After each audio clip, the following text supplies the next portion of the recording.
Hello. Let me turn to the next segment of our program, the high-level Governmental Plenary Segment, which provides an opportunity for heads of delegation and senior government representatives to share national and regional perspectives, priorities, experiences, and lessons learned related to AI governance, while also reflecting on the expectations for international cooperation in this rapidly evolving field. We will continue from where we left off our list of inscriptions yesterday. So, next speaker is His Excellency Carsten Wildberger, Federal Minister for Digital Transformation and Government Modernization from Germany.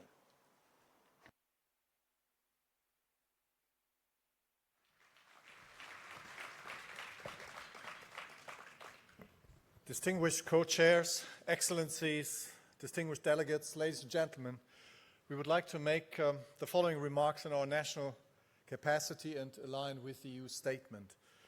Artificial intelligence represents an entirely new paradigm, and it will develop rapidly, perhaps faster than any of us realize. To match this speed, Germany firmly believes that international cooperation is essential to ensuring AI serves humanity as a whole.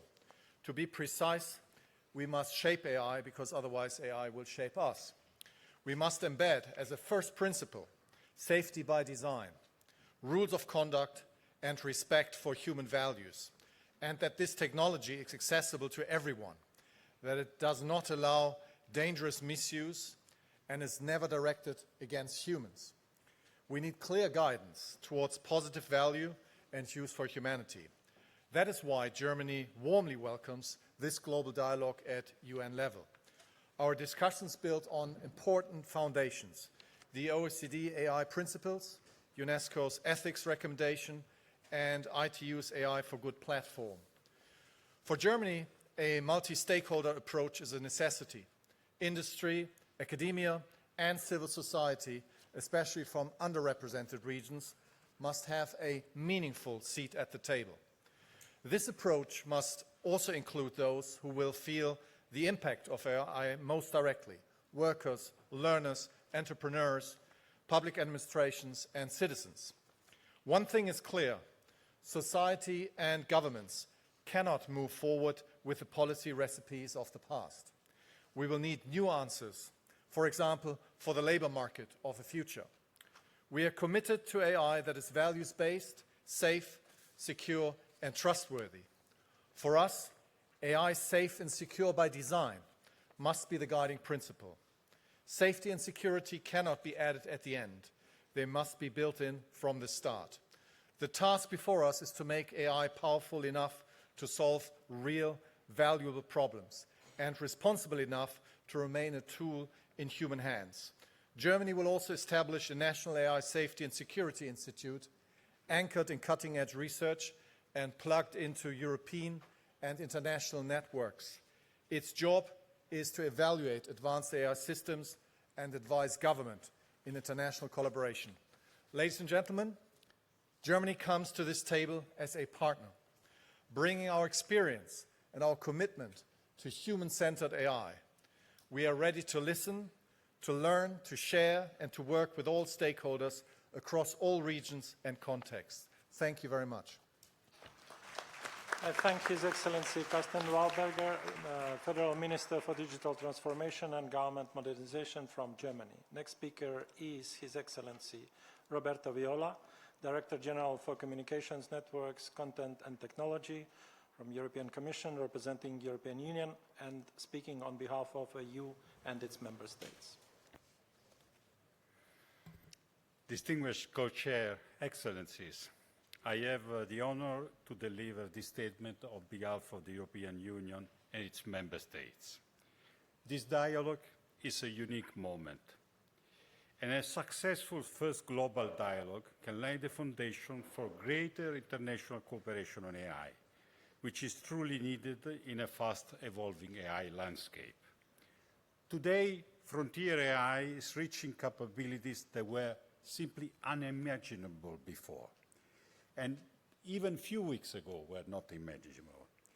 This is opening extraordinary opportunities for innovation and for improving quality of life.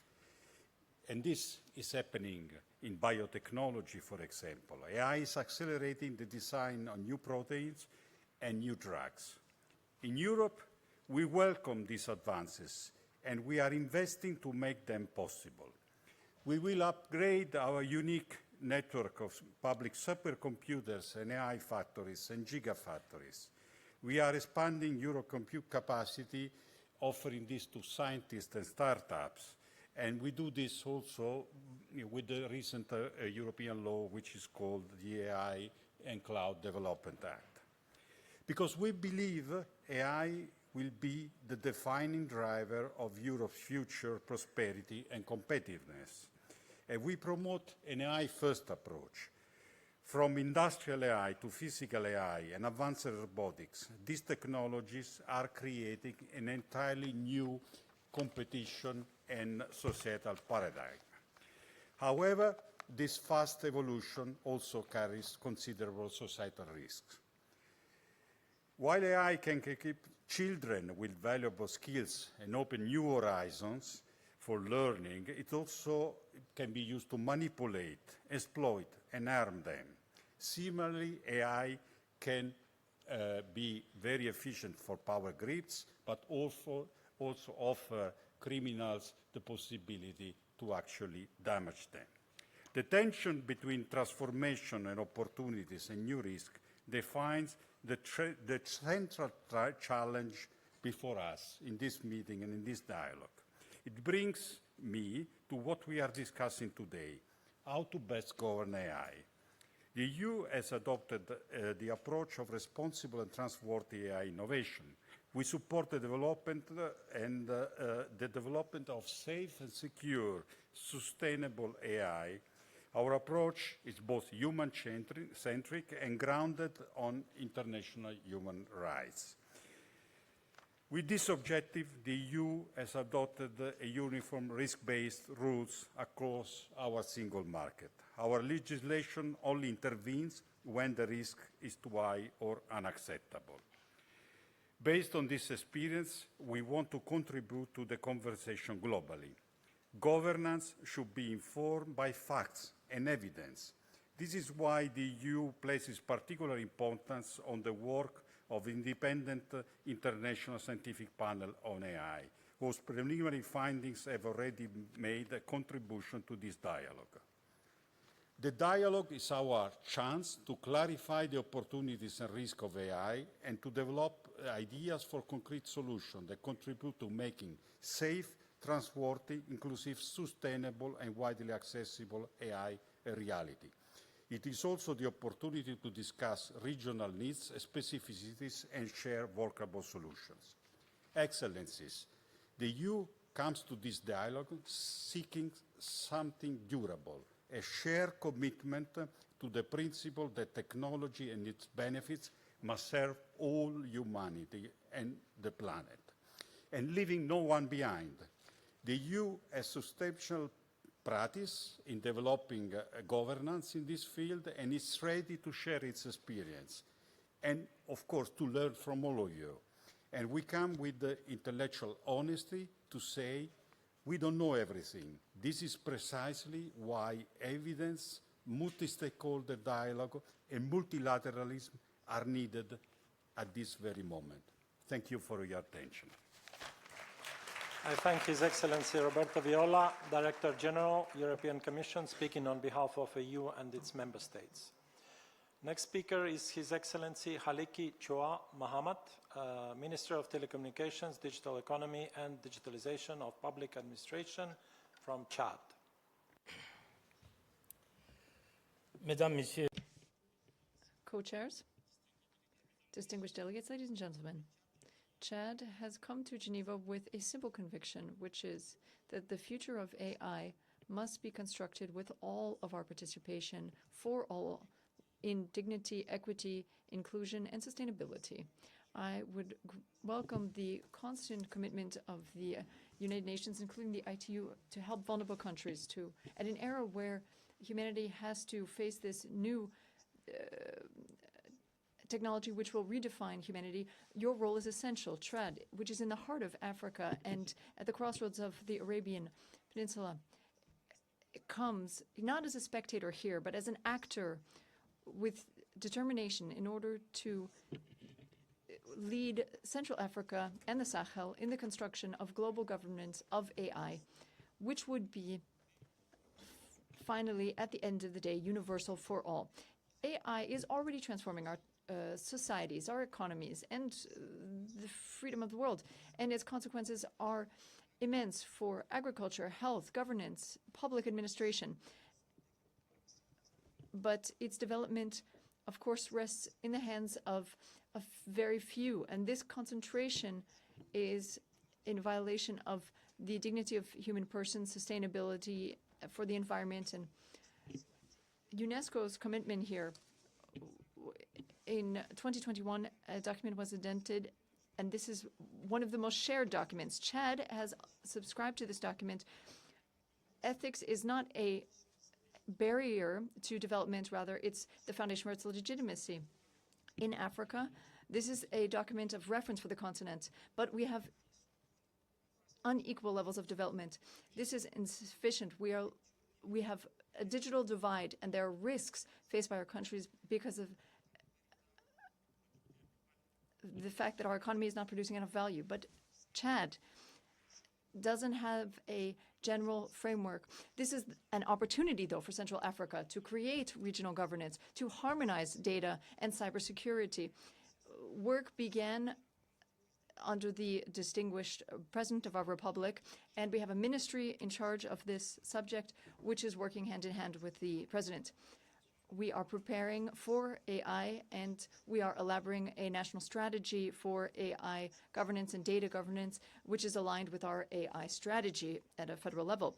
That's why we are coming before the international community today. Financially speaking, differentiated collaboration, which will take into account the different possibilities of each nation and would help countries which have a modest infrastructure, is what's needed. We need to make sure that this is not an algorithmic divide which separates us. I thank His Excellency Haleki Choa Mahamat, Minister of Telecommunications, Digital Economy and Digitalization of Public Administration of Chad. Next speaker is His Excellency Chaichanok Chitchop, Minister of Digital Economy and Society of Thailand.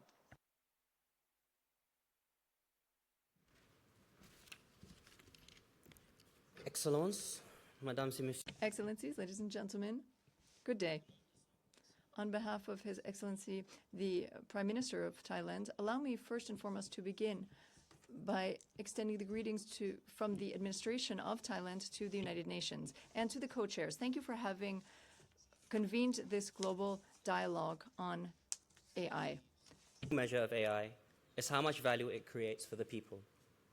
Recently, we have successfully adopted AI to keep up with rain bombs, flash floods, wildfires, and even scam operations.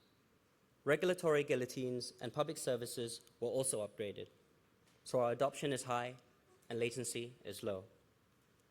We pair this growth with action-oriented guardrails. We established our AI Governance Practice Center, AIGPC, hosted the 2025 UNESCO Ethics of AI Forum, and chaired the ASEAN meeting that delivered the expanded Gen AI Guide initiated by Singapore. This and many more. So governance is the priority. Yet, like many nations, Thailand shares these concerns. Can we embrace AI while remaining in control? Can we accelerate innovation without compromising trust? For trust is the foundation that enables innovation to flourish. Today, the greatest risk to that trust is fragmentation. Different technologies, different standards, especially different approaches to governance. If we allow AI governance to become fragmented, we risk fragmenting trust itself.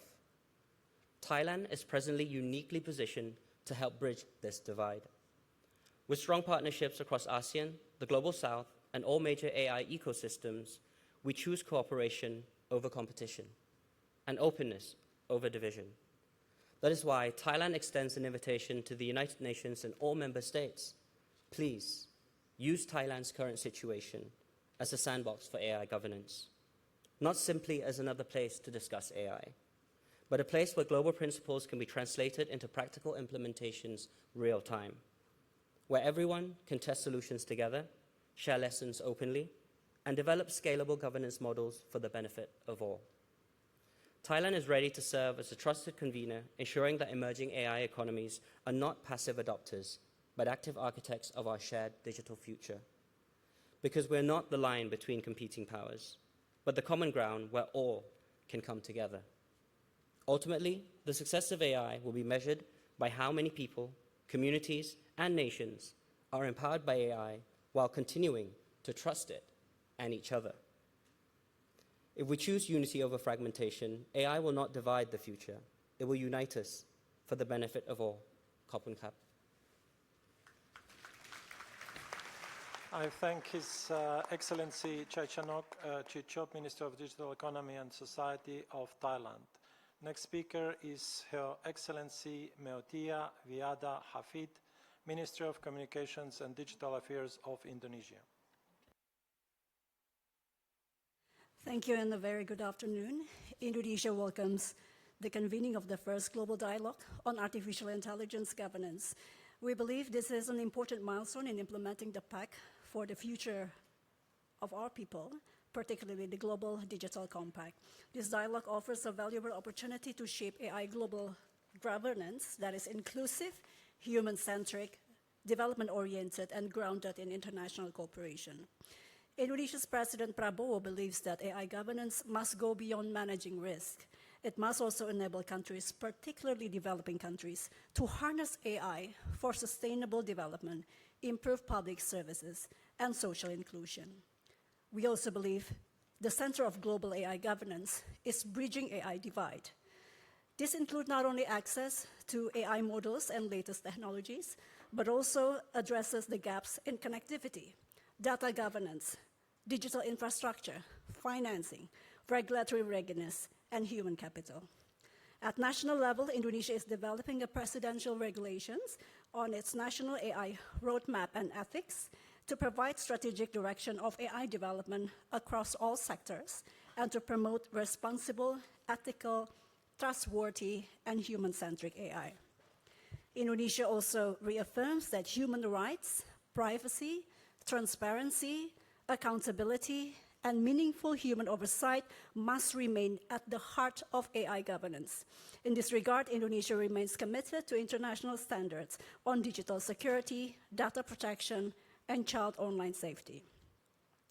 In March 2025, President Prabowo has enacted a milestone government regulations number 17 of 2025 on electronic system governance in child protection, which enhances the protection of children in Indonesia within the digital space by delaying access of children's accounts until the age of 16 on high-risk digital platforms, with 5 million accounts reportedly have been deactivated by platforms within the last 5 months. Indonesia underlines that trustworthy AI requires interoperability, not uniformity. Global AI governance must respect different national contexts and levels of development. A one-size-fits-all approach is neither realistic nor equitable. Indonesia therefore calls for practical cooperation, capacity building, technology partnership, access to cloud and computing, resources, local language AI development, and innovative voluntary financing mechanism. And to close, for Indonesia, the principle is clear: capacity before compliance. Thank you. I thank Your Excellency Meotia Wiada Hafid, Minister of Communications and Digital Affairs of Indonesia. Next speaker is Her Excellency Ximena Lincolao, Minister of Science, Technology, Knowledge and Innovation of Chile.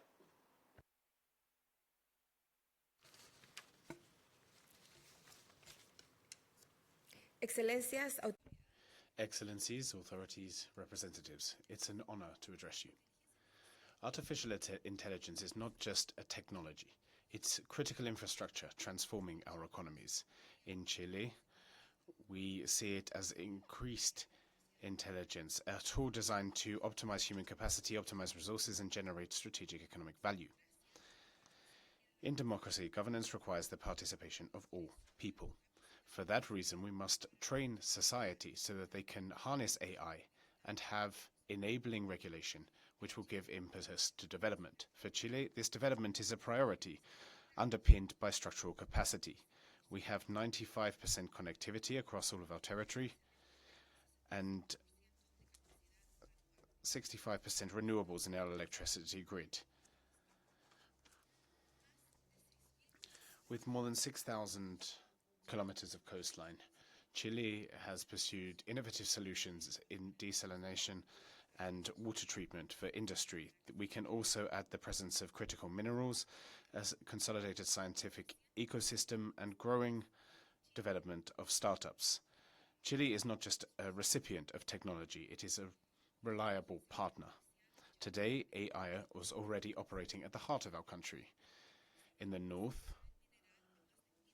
self-driving machines are extracting deep ground minerals. This shows that technology can increase productivity, also improving working conditions at the same time. We are seeking knowledge to be converted into the creation of jobs. Before labor conversion, governance would require that adequate distribution takes place. We were proposing the following to the member states. First of all, seeing education as an ongoing process, putting emphasis on technical education, identifying serious standards and certifications such as ISO, AI Verify, and others. Thirdly, to establish a multilateral network of sandboxes for AI testing under common rules which would facilitate experiments. And fourth, promoting open data ecosystems.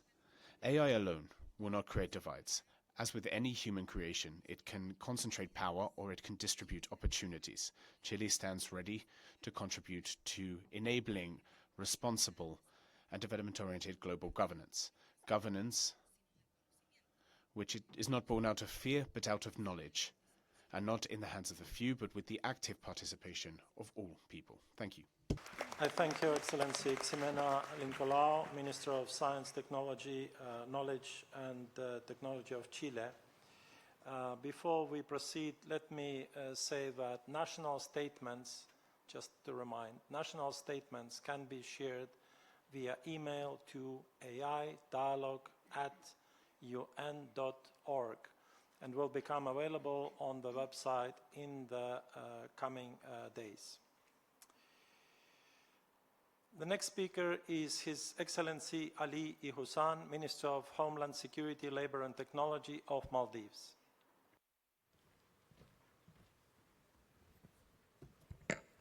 Excellencies, distinguished colleagues, I speak today for a nation of just around 500,000 people, scattered across 1,000 islands in the vast ocean. On the map of global technology, the Maldives is easy to overlook. But we are not here to be a footnote. We are here because the future being designed in rooms like this will be judged by whether it works for countries like ours, and for many small islands and developing states who share our reality. For countries like ours, AI is not a race for prestige. It is a tool for public problem solving. Its value lies not in novelty, but in whether it helps us serve people better and extend people more fairly. For a nation like ours, that means one thing above all: the quality of a citizen's service should never depend on how far they live from the capital. That is why under Maldives 2.0 roadmap, we treat AI as one layer within a broader transformation. It must rest on digital public infrastructure, trusted data, cybersecurity, and clear accountability. For us, inclusion begins with that foundation, because without AI deepens inequality rather than reducing it. Concentrating benefits in already capable institutions and leaving others further behind. So when we speak of AI for all, we must be honest about what for all requires. Digital foundations that are not fragmented, institutions that can govern AI with confidence, and local capability rather than permanent dependency. The Maldives has grounded this in action. With UNESCO, we completed South Asia's first national AI readiness assessment and we have established our National AI and Data Competency Center, the Maldives AI Lab, to move from fragmented experimentation towards coordinated, governed capability across government. From our experience, 3 priorities deserve emphasis. First, invest in foundations, not only applications. AI cannot compete or cannot compensate for weak data systems or thin institutional capacity. Second, treat capacity building as a serious long-term commitment. The AI divide is a divide in people and skills, not only in access to tools. Third, treat interoperability as a governance principle. It lets countries build incrementally and adapt new tools on a stable, sovereign foundation. Excellencies, the future of AI governance will not be measured by the sophistication of the most advanced systems. It will be measured by whether a government on a small and distant island can put these tools to work safely for its people. That is the true test for AI for all. Not whether the powerful can go further, but whether the rest of us can come along. We ask the nations who hold the frontier for this technology to build it as a bridge, not as a well. We are small, but on this question, our voice speaks for many. Thank you. I thank His Excellency Ali Ihussan, Minister of Homeland Security, Labor and Technology of Maldives. Next speaker is Her Excellency Paula Ingabire, Minister of Information and Communication Technology and Innovation of Rwanda. Excellencies, distinguished ladies and gentlemen, 2 years ago, when we adopted the Global Digital Compact, we did so with a commitment to give everyone an equal voice to shape the future of artificial intelligence. Today, we make an important step towards delivering on that promise. I commend the United Nations for establishing the Global Dialogue for Artificial Intelligence Governance. As we all know, the benefits of artificial intelligence are clear: increased productivity, better decision-making, and new answers to old problems. But these gains are not equally reaching everyone. Over half of the world's data centers are concentrated in a handful of wealthy countries. For us in Africa, it is in our interest to look inwards for solutions and adapt. In Rwanda, we've put in place strong regulatory frameworks, starting with our national AI policy and data protection and privacy law. And recently, with our new established National AI Agency, we intend to accelerate the deployment of this technology across multiple sectors. Equally important, we are also training our people to remain competitive. Our continent's entrepreneurs, data scientists, and engineers are an asset, not just for Africa, but for the rest of the world. The impact they will have will depend on their ability to collaborate and scale. It is hard to break through borders when every market has a different rule book. Fragmentation slows us down. On the continent, we are already moving to harmonize regulations. Last year in Kigali, 49 African countries, together with the African Union and the Smart Africa, adopted the Africa Declaration on Artificial Intelligence. To make progress, we must prioritize the fundamentals such as infrastructure, skills, and financing. Technology is a force for good, which brings us together, but that does not happen by accident. The choice is ours to ensure that we make sure that artificial intelligence fulfills the purpose that we have set for it. I thank you for your kind attention. I thank Her Excellency Paula Ingabire, Minister of ICT of Rwanda. Next speaker is His Excellency Mustafa Al-Mariani, Minister of Communications of Iraq.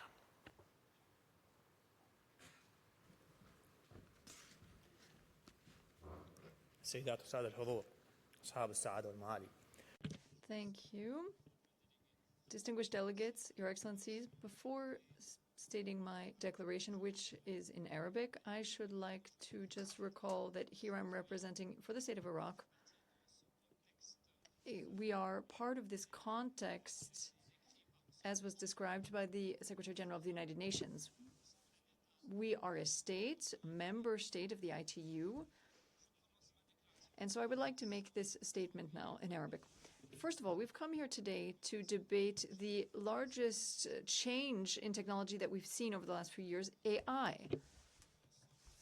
We are facing a historic opportunity, which has ambitions. The opportunities which are provided by this technology are vast, never before seen. We're not only talking about a digital tool or tools, but we're talking about an essential partner for the future. Our main way forward, if we think of facing climate change to improve economic situations of countries, it seemed impossible even yesterday, but today this technology is opening new ways forward for innovation, for promoting and developing sectors of our economies. This will allow the human brain to focus its time on innovation leadership. That being said, in order to be able to benefit from this technological revolution, we need safe, exemplary, ethical governance, which is based on three main pillars. Firstly, we need to be far away from warfare technologies. We need to make sure that AI is only a tool for life, not a tool for developing lethal weapons which would threaten international peace and security. Two, protect families and children. We need to make sure that these algorithms are safe tools which preserve the innocence of childhood and not isolate children from their social contexts or realities. And thirdly, we need to invest in the development of human capacity to make sure that humans are the first to benefit, fully benefit from these new technologies. Your Excellencies, AI is at the service of humanity to promote innovation, to achieve prosperity. We need to act with a vision that is based on a safe technology which will broaden our work in the future. Thank you very much. Mustafa Al-Mariani, Minister of Communications of Iraq. Next speaker is Her Excellency Shaza Fatima Kwayaya, Minister of Information Technology and Telecommunication of Pakistan.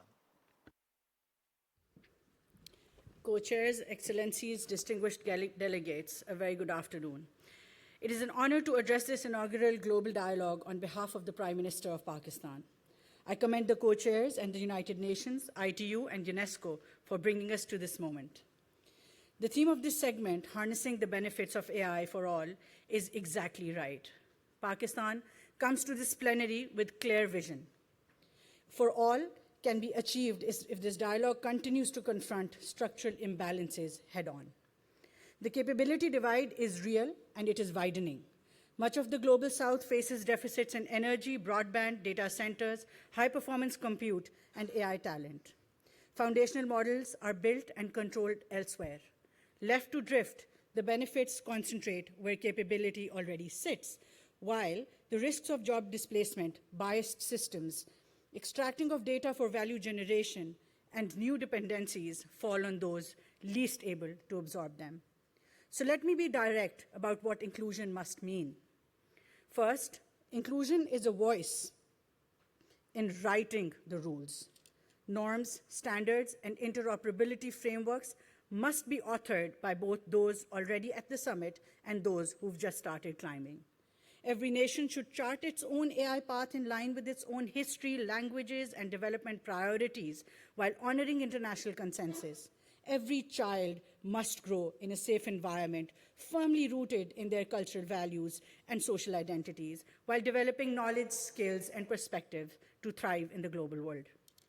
Today, secondly, we feel that inclusion without investment is an empty promise. Pakistan calls for concrete resource mechanisms, access to open source models, shared compute initiatives, support for data infrastructure, and national AI strategies, regulatory sandboxes fit for local conditions, and South-South and South-East-West cooperation.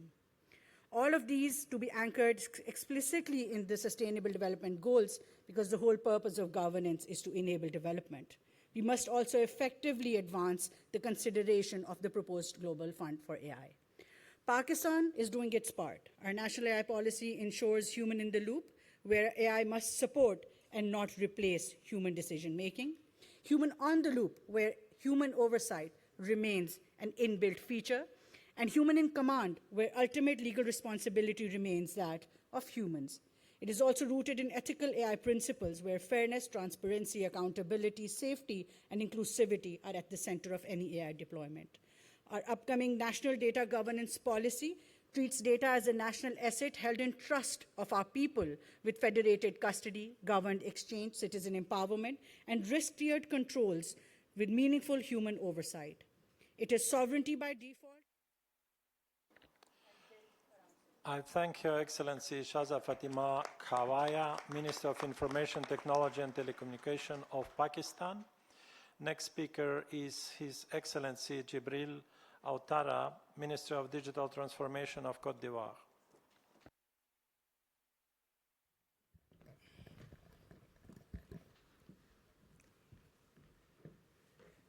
Excellence, Your Excellencies, ladies and gentlemen, Côte d'Ivoire would like to thank the United Nations and all of our partners for the organization of this global dialogue on AI governance.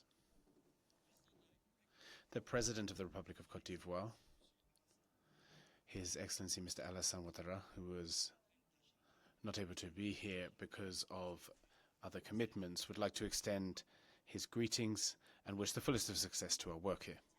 Ladies and gentlemen, our dialogue is coming at a decisive moment in time. Artificial intelligence has become one of the major transformations of our time, which carries with it opportunities for development and to achieve the Sustainable Development Goals. According to a recent study, AI could contribute some $15.7 trillion to the economy, but by 2030. However, an essential issue is emerging. Which are those economies who already benefit from that? For Côte d'Ivoire, the response is clear. AI must not be the privilege for some economies and platforms. It must be a lever for shared progress, shared ethically. My country, which has seen significant economic development over recent years, has the ambition to become an emerging country with a significant drop in poverty, and we hope that artificial intelligence will contribute to the deep-rooted transformation of our economy. Ladies and gentlemen, today in Côte d'Ivoire, 95% of our population have broadband coverage. We'd like to see this rise to 98% to eventually achieve 100% in order to make government services accessible to all online. Aware of these issues, Côte d'Ivoire, under the auspices of President Ouattara, has brought about digital transformation by the Ministry of Digital and Technological Transformation. An ambitious roadmap is one strategic pillar for an ethical and inclusive deployment of AI in Côte d'Ivoire. One important aspect of that approach is regulation, which will protect users while not closing ourselves off to innovation. We will participate in all supranational approaches which can protect our citizens from ideological influences in the use of AI, given that AI is a cross-border phenomenon. Our objective is clear, to make AI a lever for progress for all. I thank His Excellency Jibril Autara, Minister of Digital Transformation of Côte d'Ivoire.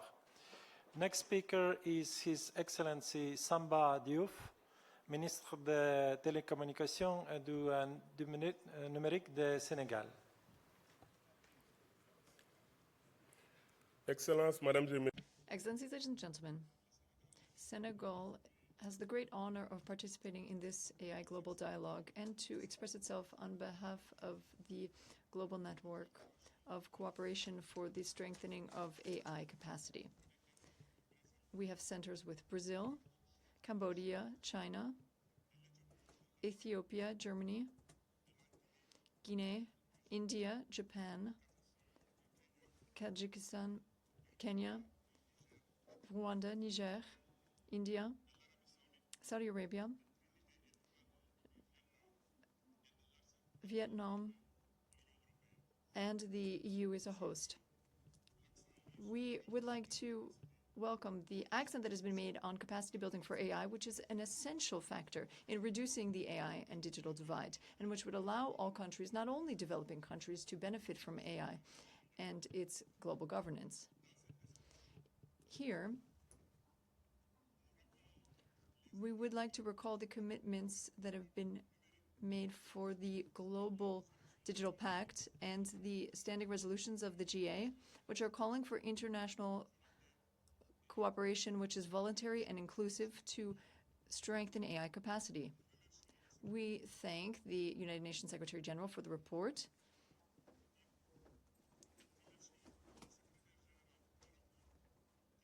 Which proposes and puts forward specific actions to have a global fund for AI, a platform for donor coordination, mechanisms for contribution in kind, and a network for capacity building in AI. The network launched at the initiative of Saudi Arabia and Kenya, and which took place at the UNGA in 2025, has progressed thanks to consultations which took place both in Senegal, Geneva, and in India. And it's attempting to put forward the exchange of expertise, access to data, and compute, local innovation, as well as support for national AI strategies which are aligned with development goals and sustainable SDG goals. Facing this, of course, strengthening AI capacity is a global need. We invite member states, as well as academia, philanthropic organizations, the private sector, and all partners to actively support our network through resources, expertise, and centers of excellence, as well as partnerships. We thank the Emerging Digital Technology UN Office for its support and making AI a lever for cooperation and development. I thank you very much for your kind attention.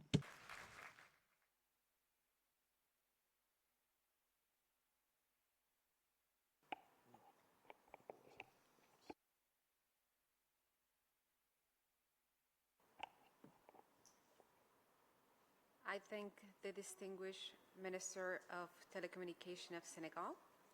Now I give the floor to the Minister of State for External Affairs of India, His Excellency Kirti Vardhan Singh.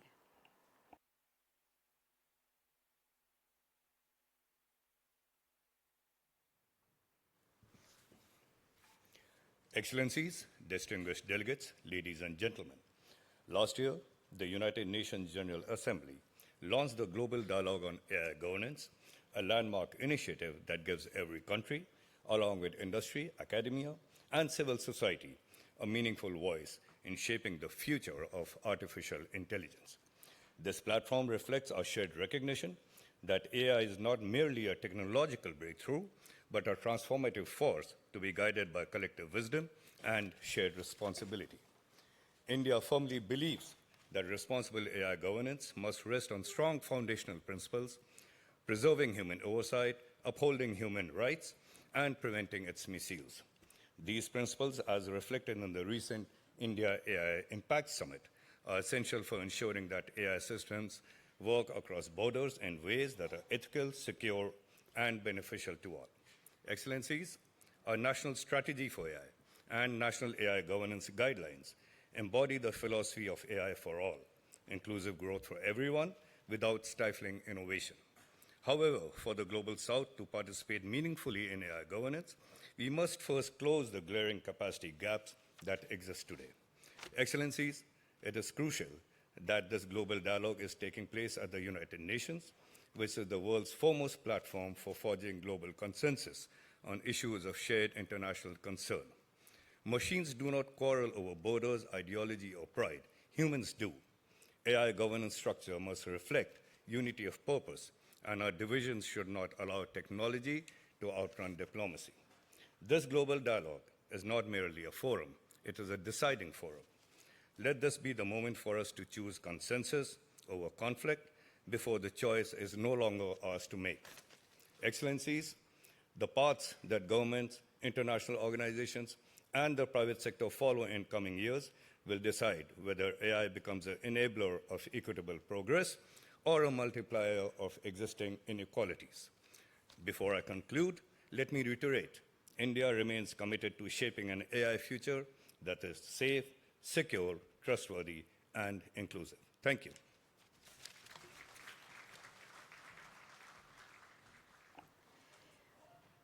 I thank the Honorable Minister of State for External Affairs of India. And now I give the floor to the Minister of Transportation and Telecommunications of Bahrain, His Excellency Sheikh Abdullah bin Ahmed Al Khalifa.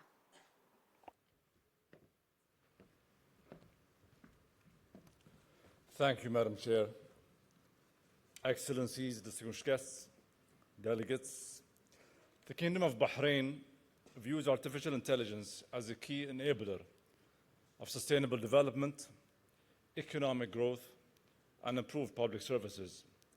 As we continue our digital transformation, we are working to ensure that AI is developed and deployed in a responsible, trustworthy, and human-centric manner. To this end, Bahrain is currently developing its national artificial intelligence strategy and adopted the Gulf Cooperation Council AI Ethics Framework in 2025.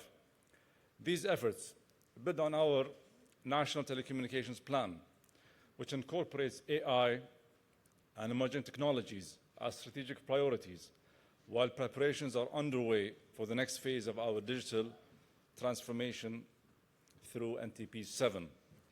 And in collaboration with the Digital Cooperation Organization, the DCO, Bahrain is leading the efforts of exploratory work for initiating a study for a global AI treaty initiative aimed at strengthening international dialogue and cooperation on the governance of AI-related risks. The initiative seeks to encourage trusted, inclusive, and interoperable approaches to AI safety, guided by shared principles, multilateral collaboration, and respect for national policy priorities. This will also support the principles reflected in the UN Global Digital Compact. Our strong digital foundations provide the necessary environment for trusted AI adoption. Bahrain ranked amongst the highest scores in the ITU ICT Development Index of 25, achieved Tier 1 role modeling status in the Global Cybersecurity Index 24, and ranked 18th globally in the UN E-Government Development Index. We have also migrated approximately 85% of government workloads to the cloud and are proud to host the first AWS cloud region in the Middle East and Bahrain since 2019. As the Kingdom committed to innovation and international cooperation, Bahrain believes that the future of AI governance should be built on cooperation, interoperability, capacity building, and inclusivity. We stand ready to work with partners to advance trusted and responsible AI, ensuring that its benefits are shared broadly and equitably. Thank you, Mr. Chair. I thank the distinguished Minister of Transportation and Telecommunications of Bahrain. And now I give the floor to the high-level representative of the United States of America, Mrs. Katie Strickland.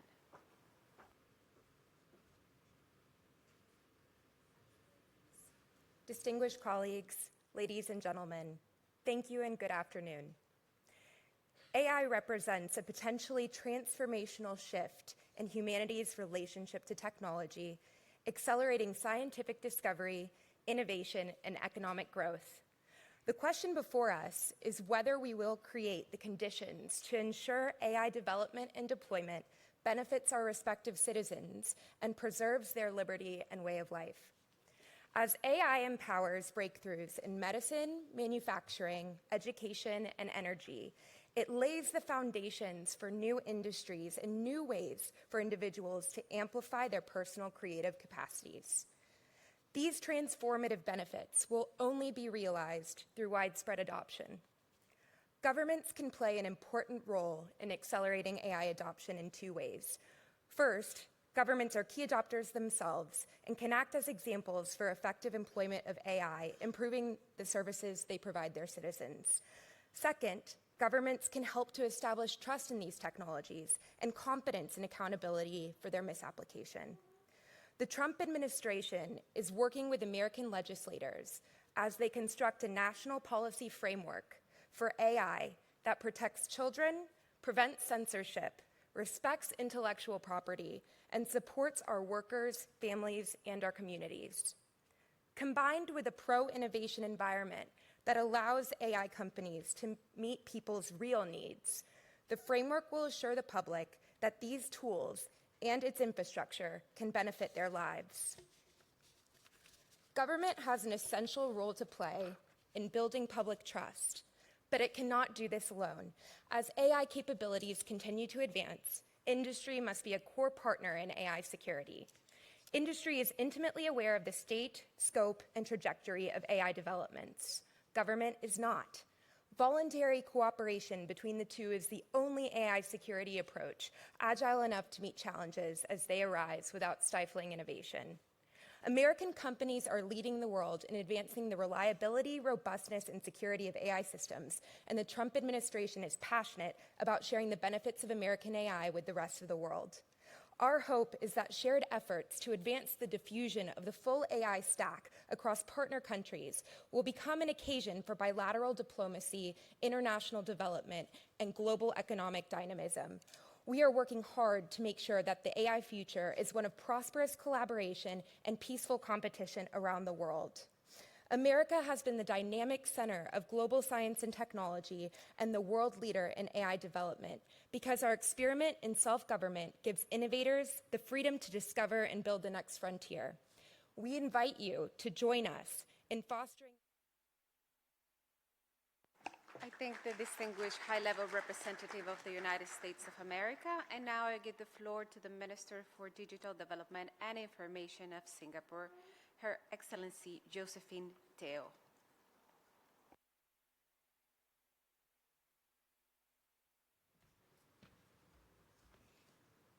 Co-chairs, colleagues and friends, thank you for coming together to discuss a very important topic. By now, many countries have some experience promoting AI adoption. Let me share what Singapore has learned from a governance perspective. The first lesson is that we need a few building blocks to achieve our AI goals for the economy and society. One, reliable infrastructure, including the software layer that makes AI accessible and useful. Two, access to quality data. Among the 11 states of ASEAN, we have established a digital economy framework agreement to develop common rules and interoperable standards to support cross-border data flows. Three, capabilities. People and organizations that know how to use AI confidently, maximizing its upsides and minimizing its downsides. The second lesson is the need to build trust, because people will not use a technology they do not trust. For example, Singapore has published guidelines on the responsible use of data for AI models and on AI agents. We update our laws to deal with AI risks.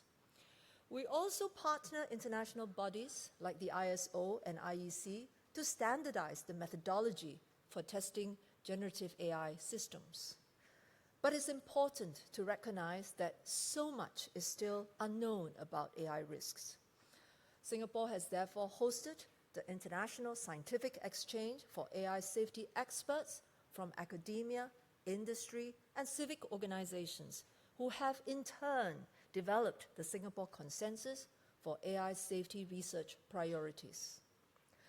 The third lesson is that AI can be a significant force for good. The government itself can use AI to be more efficient and effective when delivering public services. But whether in the public or private sectors, it takes more than big bang announcements and high-profile projects. It is more like the patient work of tending a garden, sowing seeds and removing weeds before the flowers bloom.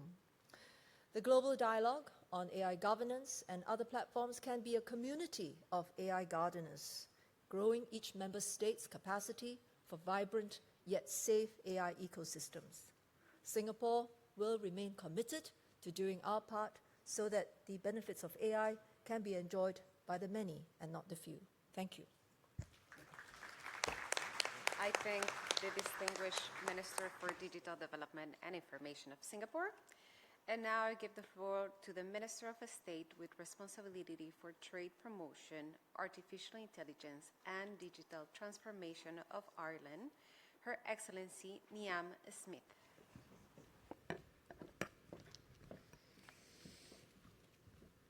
Excellencies, distinguished co-chairs, distinguished guests, the governance of artificial intelligence cannot be addressed by any single nation alone.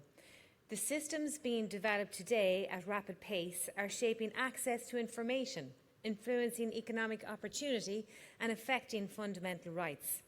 The Pact for the Future and the Global Digital Compact set out a roadmap for global digital cooperation to harness the potential of digital technologies and close digital divides. This global dialogue marks a critical step in our collective efforts to implement these agreements and to move forward with a balanced, inclusive, risk-based approach to AI governance. One that aims to harness the potential for safe, secure and trustworthy AI to change the world for the better. One that improves our capacity to deal with its consequences, visible and those less visible. That is why Ireland has developed a new national digital and AI strategy which supports competitiveness and innovation while also protecting data privacy and fundamental rights. It's about empowering all groups in society. We are acutely aware that if we are to fully harness the potential of AI and mitigate risks, capacity building and inclusive engagement with the digital transformation is essential. As we come together to meet these collective challenges, we need to ensure that the voices of all society can contribute to the solutions. Ireland firmly believes in the inclusive, open, safe and secure digital space that respects, protects and promotes human rights. It is vital that a human-centric and human rights-based approach is taken to the development of AI technology from the design stage onwards. The EU AI Act aims to promote innovation and uptake of AI while ensuring a high level of protection, including for fundamental rights. It establishes a valuable governance framework and shows how a harmonised approach can help build trust and ensure responsible AI. This dialogue can facilitate much-needed efforts towards shared governance language, incorporating transparency, accountability and oversight. And it can advance multi-stakeholder cooperation towards safe and equitable access to AI technologies. The Independent International Scientific Panel on AI also has a critical role to play in this regard. We welcome the publication of the panel's first report and reiterate our support for its vital work. It's incumbent on all of us to address the fragmentation in the global landscape of governance. The work ahead requires sustained political will and genuine collaboration. The progress made here can be sustained with practical outcomes and follow-up, ensuring a collective response is a shared challenge. Gurmila Maigat, and thank you, everyone. I thank the distinguished Minister of State with responsibility for trade promotion, AI and digital transformation of Ireland. And now we give the floor to the Minister of ICT, Postal and Career Services of Zimbabwe, Her Excellency Tatenda Mebetera.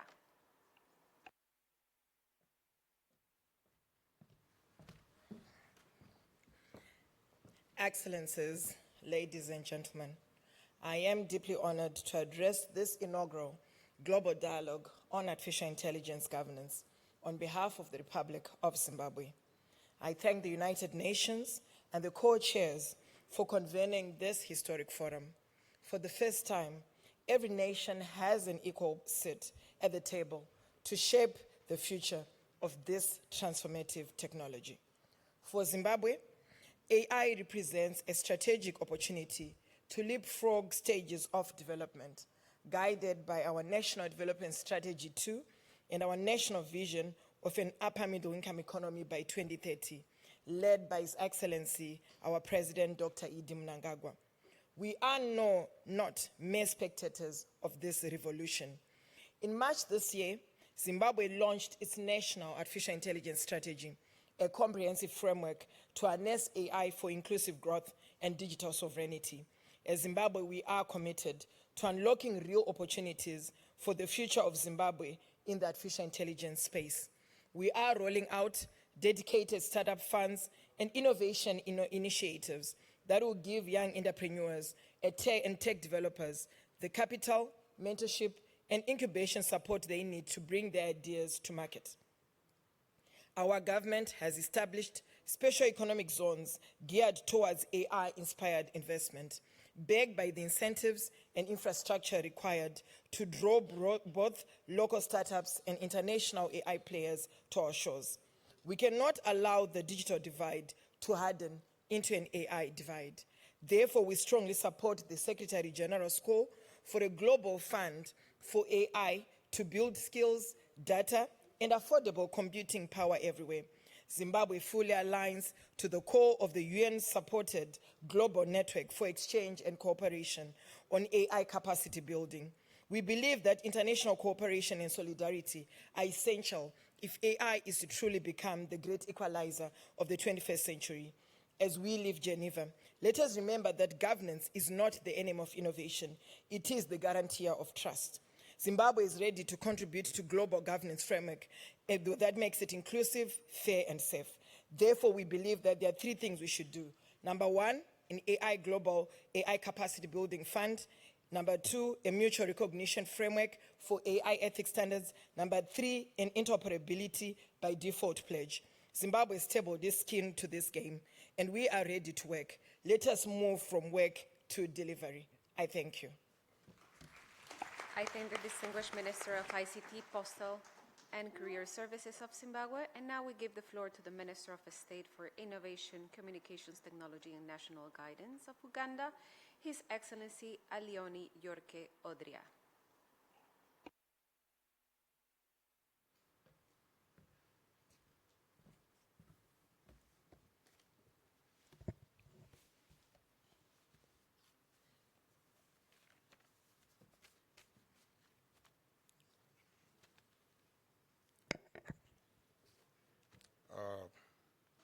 Co-chairs, excellencies, distinguished guests,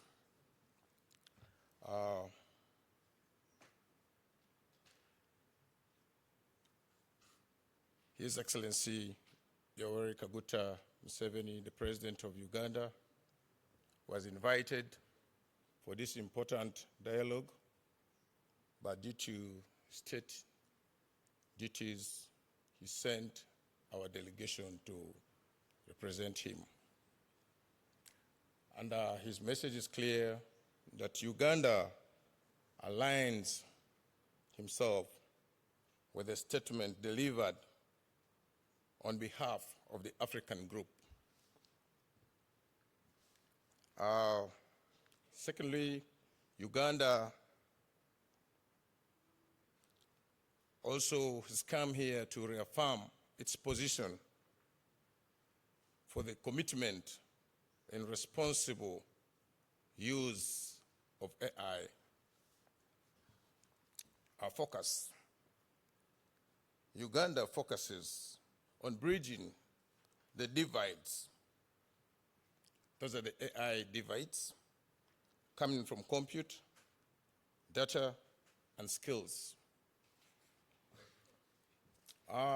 Uganda has come for this dialogue with its ambition of to table our Vision 2040 to take our economy to $500 billion through support of AI.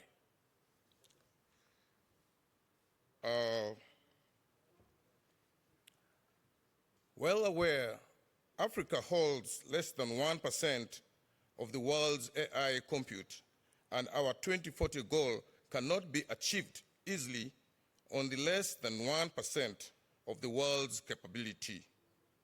We therefore call for concrete partnership cooperation on input access, capacity building, and financing for development from all countries who are present today. Secondly, on safe, secure, and trustworthy AI, we favor interoperable standards based on approaches over fragmented ones. I thank the distinguished Minister of State for Information, Communications, Technology, and National Guidance of Uganda. And now I give the floor to the Minister for Indo-Pacific and Minister for Equalities of the United Kingdom of Great Britain and Northern Ireland, Her Excellency Seema Malhotra.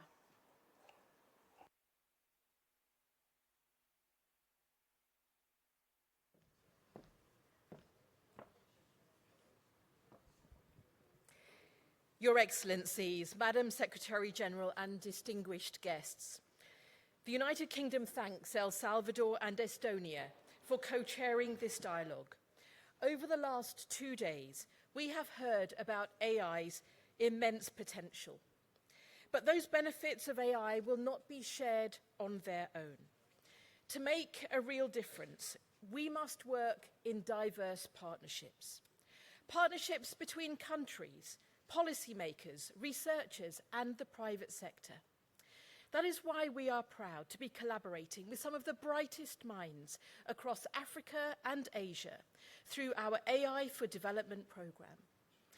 Together, we're helping build AI tools in more than 40 African languages, supporting 13 AI labs, and helping countries develop locally led AI ecosystems that reflect their own priorities. We're also supporting practical uses of AI that are already making a difference. This includes a maternal health service in Kenya that has reached millions of mothers and helped more high-risk pregnancies get specialist care. These efforts reflect a wider principle that countries should be empowered to harness AI in ways that support their own development goals. The United Nations has an indispensable role to play in making that possible, and it can do so in 3 ways. First, by helping build a common evidence base. The International Independent Scientific Panel on AI can help ensure all countries have a shared understanding of AI's capabilities and risks. Second, by helping maintain a strong foundation of the principles for trustworthy AI, taking the strong foundation of rules, norms, and principles that we have, connecting and consistently operationalizing these, and translating them to reality in all countries. And third, by helping countries access the support, evidence, and expertise they need to benefit from AI. Ultimately, the UN's unique strength lies in its ability to bring countries together and ensure every voice is heard.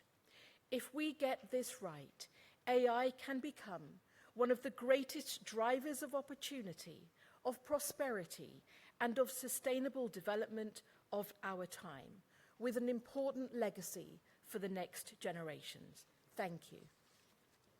I thank the distinguished Minister for the Indo-Pacific and Minister for Equalities of the UK. And I give the floor to the Minister of Communications and Digital Transformation of Mozambique, His Excellency Americo Muchanga. Excellencies, it is a privilege for the Republic of Mozambique to participate in this high-level dialogue on artificial intelligence. AI is redefining the global landscape at a speed not seen before. Like every transformative technology before it, AI will shape economies, power, opportunity, security, and human development for generations to come. The question before us is not whether AI will transform our societies, it is whether that transformation will be fair, inclusive, and guided by our shared values. For Mozambique, AI is a strategic enabler for sustainable development, and for that, we are developing a national strategy of AI We would like to apply it to strengthen agriculture productivity, improve the healthcare delivery, enhance education, reinforce climate resilience, support disaster readiness, modernize public administration, and expand opportunities for millions of our citizens. However, we must recognize a fundamental reality. If access to AI remains concentrated among few countries and a handful of corporations, we risk creating a technological divide that will leave developing countries further behind. This must not be the defining legacy of the AI era. The future of AI must be built on equity, cooperation, and shared prosperity. Mozambique, therefore, calls for a global AI ecosystem founded on three essential pillars. First, inclusive governance. Global AI rules should reflect the voices and realities of all nations, including developing countries. Second, capacity development. Access to AI requires far more than algorithms. It demands investment in digital infrastructure, affordable connectivity, reliable energy, quality education, digital literacy, research innovation, and development of local talent. Third, trust. AI must remain firmly anchored in human dignity, transparency, accountability, respect for human rights, cybersecurity, and international law. History will judge our generation not by how quickly we developed AI, but how wisely we governed it. The decisions we make today will tell whether AI becomes a force that narrows inequalities or widens them, that empowers humanity or concentrates opportunity in the hands of a few. Mozambique stands ready to work with all member states and partners to build an AI future that's open, secure, inclusive, and open-centered. Let us ensure that AI becomes not a privilege of few, but a shared asset for all humanity. Because the future does not belong to those who possess the most powerful algorithms, it belongs to those who ensure the innovation serves humanity, dignity, and fairness and hope. With that, I thank you all. I thank the distinguished Minister of Communication and Digital Transformation of Mozambique, and now I give the floor to the Minister of Information and Communications Technology of Malawi, His Excellency Shadrik Namalomba.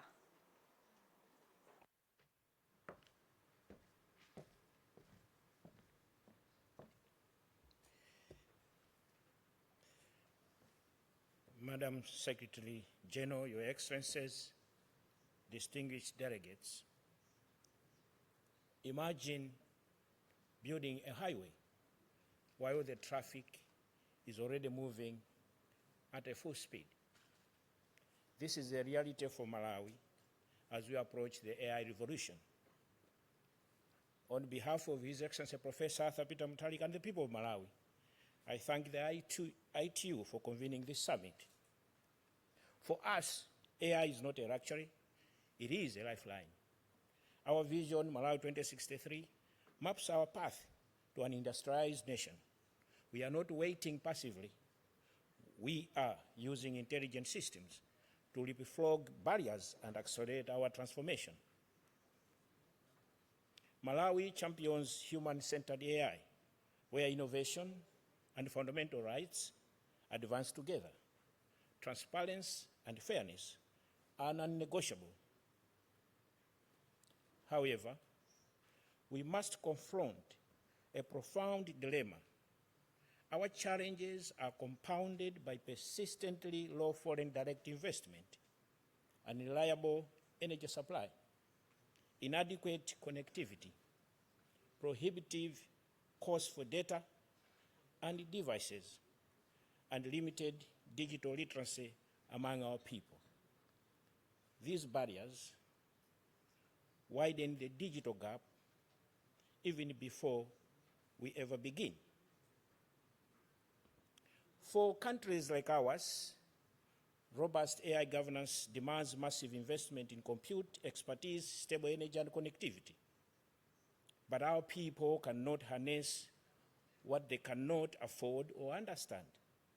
We lack the scale, yet we are expected to meet the same high standards.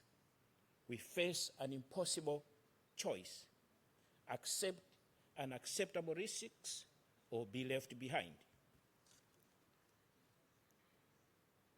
True inclusivity demands genuine partnership. We invite you to say that as a country, we are not waiting. Malawi is expanding connectivity, but as I said, our ambition outpaces our resources. We therefore need investment in 3 pillars: energy, computing power, and human skills. Of course, yes, with emphasis on digital literacy to ensure our citizens can meaningfully participate. Today, we brought proof of our potential. 2 brilliant young Malawian innovators are here, Vision Tondoya and Staff Nyoni. These are winners of our National ICT Awards. They have ideas. I thank the distinguished Minister of Malawi. Et je donne la parole au I should now like to give the floor to the Minister of Communication of the Digital Economy and the Modernization of the Administration, His Excellency Amadou Ilien from Mali. Go ahead, sir.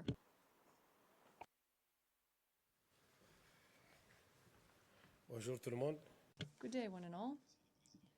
Co-chairs, good day.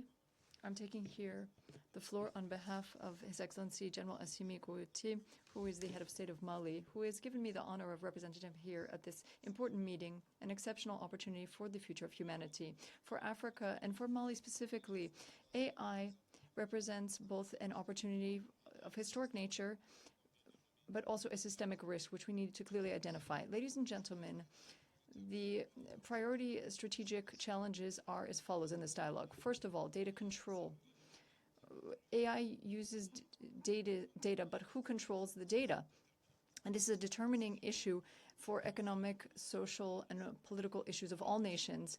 The South countries of the Global South, must have a sovereign right to collect, store, and analyze their data. It's not just a protectionist aspect that I'm saying here. No, it's a matter of the dignity and the sovereignty of each nation at an international level. The non-neutrality of AI also.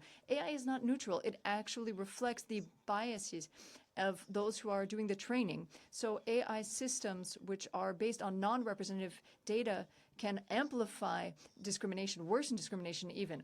The challenges which inhibit the participation of countries such as Mali in this revolution of AI are as follows. First of all, an insufficiency of our infrastructures and skills. Without reliable electricity, without a fast internet connection, we can't have AI, for example.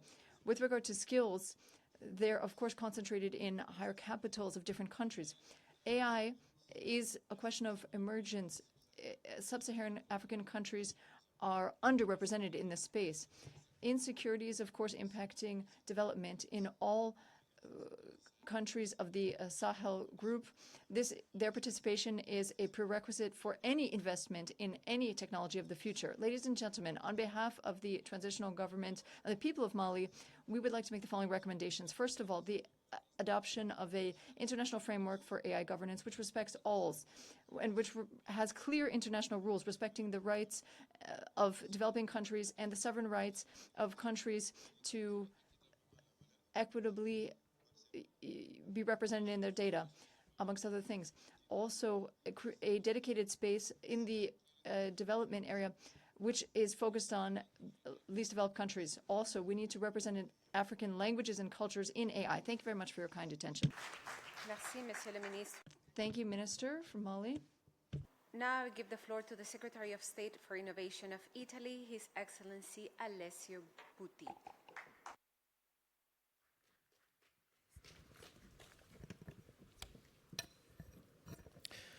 Distinguished colleagues, dear co-chairs, the question today is no longer whether AI will change our societies.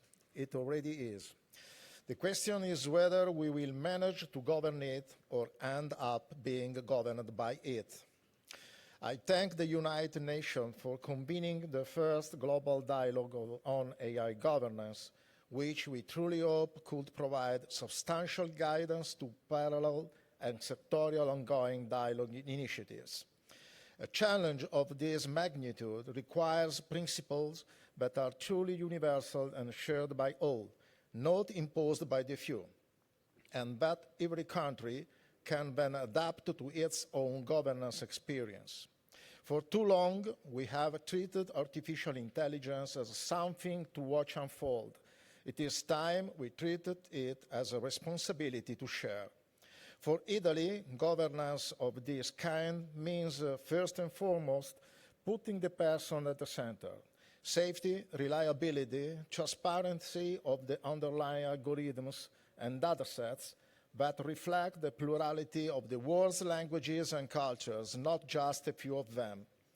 It also means designing artificial intelligence according to a security by design approach, because trust in these systems is built by preventing malicious uses, not by chasing after them. It means involving all stakeholders, governments, businesses, civil society, the research community, because no one can write these rules alone. And above all, it means closing the existing digital divide without opening a new one, the AI divide. The concentration of these technologies in a few companies and a few countries is a risk for everyone, not only for those left out. Italy brings to this dialogue a concrete experience as well. Our law on artificial intelligence aligns our national legal framework with the European AI Act and entrusts governance of the sector to two existing agencies. The rules we build together are not a brake on innovation. They are the guardrail that makes it safer and faster. Thank you, and count on Italy as a strong supporter of the UN efforts to shape AI governance globally. Thank you. Thank you, Secretary of State of Italy. Now I give the floor to the Minister for the Digital Economy and Sovereignty of the Kingdom of the Netherlands, Her Excellency Willemien Aerts.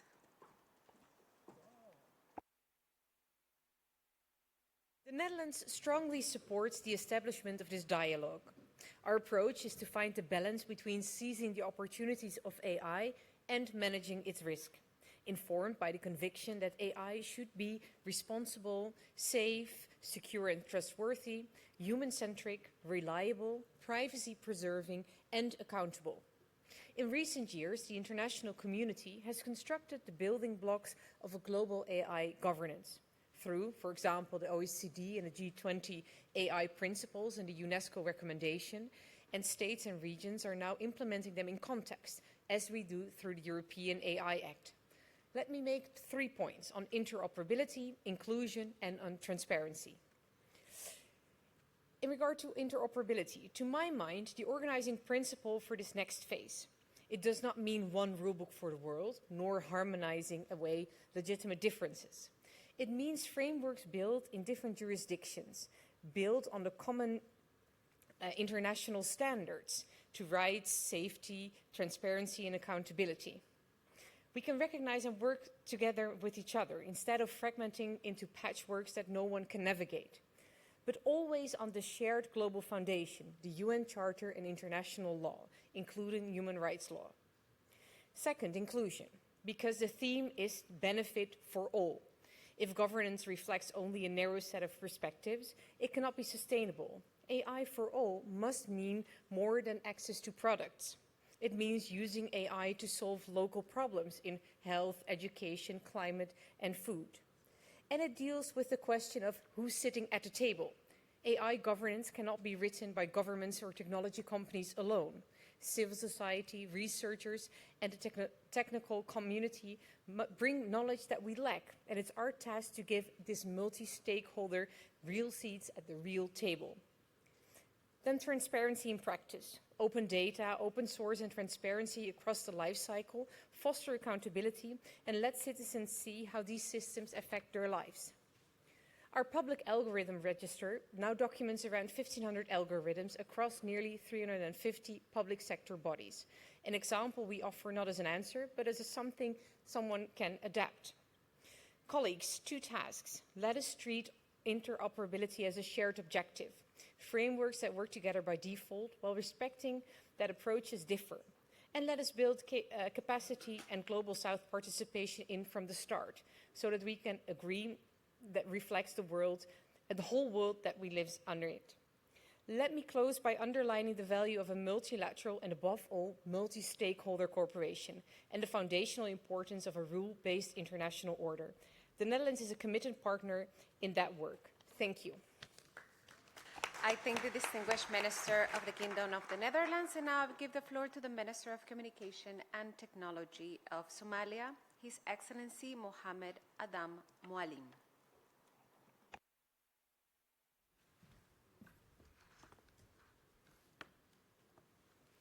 Co-chairs, Excellence, distinguished delegates, artificial intelligence presents one of the greatest opportunities of our generation to accelerate sustainable development, improve public services, and unlock new economic opportunities.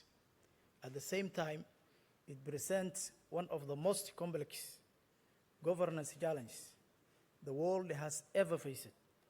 Somalia welcomes the convening of this timely and important inaugural global dialogue on AI governance.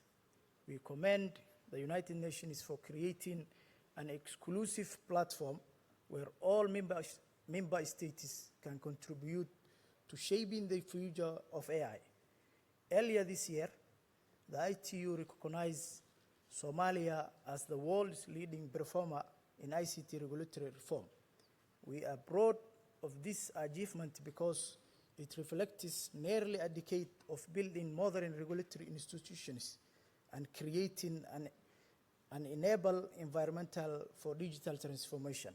However, AI presents an entirely different challenge. Unlike telecommunications or many other digital technologies, AI cannot be effectively governed by any single country or even a regional bloc acting alone. AI is inherently global. Its development, deployment, and impact is national borders, requiring unprecedented international cooperation. For countries like Somalia, the challenge begins even earlier. Before we can fully harness the benefit of AI, we must overcome the fundamentalist constraints, including limit access to affordable computing infrastructure, unreliable and close and costly energy, shortage of high-quality data, limit digital and AI skills, and constraints access to advanced AI technologies.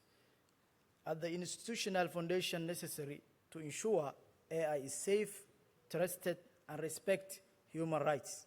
These are challenges that no developing countries can overcome alone.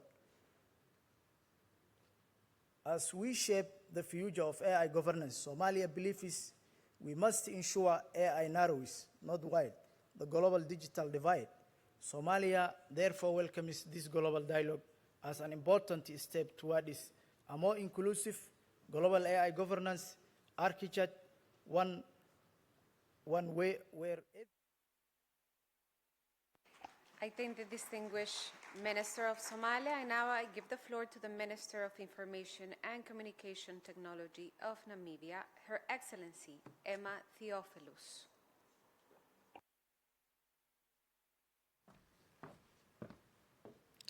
Madam SG, Excellencies, distinguished delegates, I bring you greetings from the land of the brave and our President, Her Excellency, Dr. Netumbo Nandi-Ndaitwah.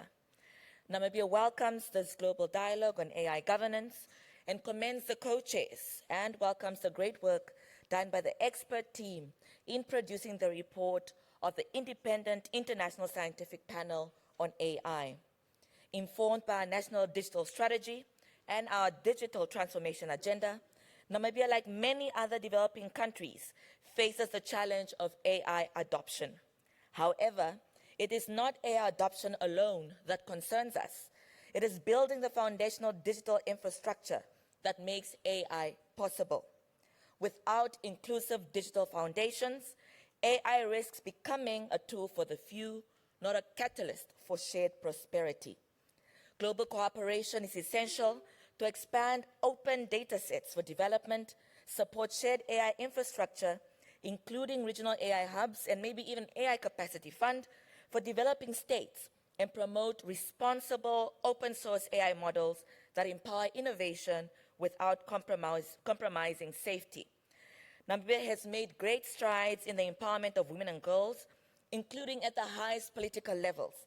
However, bias in AI systems is threatening these gains due to an increase in digital violence, with great concerns around technology-facilitated or AI-facilitated gender-based violence. We require both public and private sector collaboration to build AI capabilities that will perform the mundane tasks in order to free up humans for innovation, for empathy, and creativity. As Namibia advances its digital transformation agenda, we are prioritizing rural connectivity, community digital centers, national digital identity, and data governance frameworks, AI skills development for youth, and of course, our public sector workers. We stand ready to collaborate, share experiences, and learn from global partners. In conclusion, if we are to fulfill the promise of the 2030 Agenda, we must ensure that no country is left behind in the AI age. Thank you for your kind attention. I thank the Honorable Minister of ICT of Namibia. Excellencies, distinguished delegates, we will have to conclude this high-level governmental plenary segment now. We apologize for all those who were not able to speak, but we are running out of time. On behalf of the co-chairs, we would like to express our sincere appreciation to all member states for their contributions and for sharing national, regional, and collective perspectives on AI governance, international cooperation, and the opportunities and challenges presented by artificial intelligence. Our next session, Dialogue of Dialogues, Reflections, Complementarities, and the Way Forward, has been designed for bringing together different perspectives and reflecting on what we've heard during this dialogue, first and second day. It will provide an opportunity to identify key messages emerging across the dialogues, consider areas of convergence and complementarity, and explore how different initiatives, experiences, and approaches can inform and reinforce one another. It is our hope that this conversation will help draw together the many perspectives shared throughout the dialogue and contribute to a stronger understanding of where further cooperation, coordination, and collective action may be most valuable. To begin with this session, it is my great pleasure to invite Claire Melamed, Vice President, UN Foundation, to deliver the opening high-level remarks.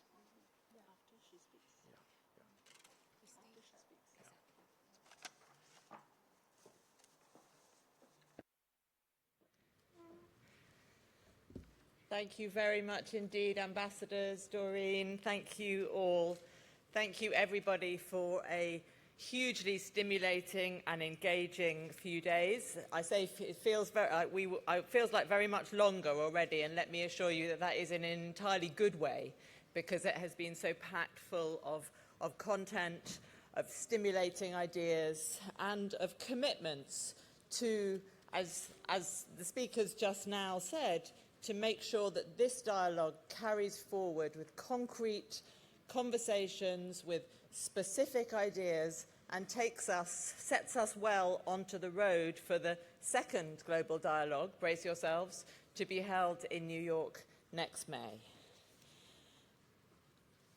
I'm absolutely delighted to begin this next segment, the Dialogue of Dialogues, which will start to chart the way forward and think about how the UN can play a key role in ensuring that AI governance is built upon the foundations of human rights and of the values espoused by the UN.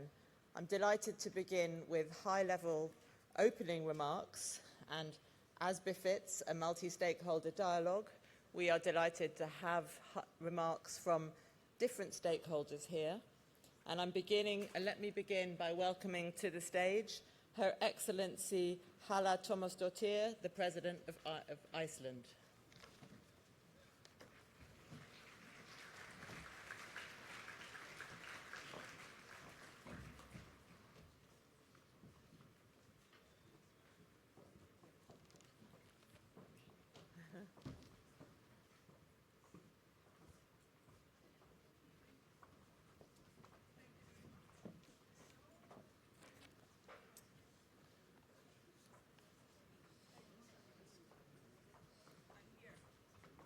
Excellency. Nice to meet you. Very warm welcome. Thank you so much.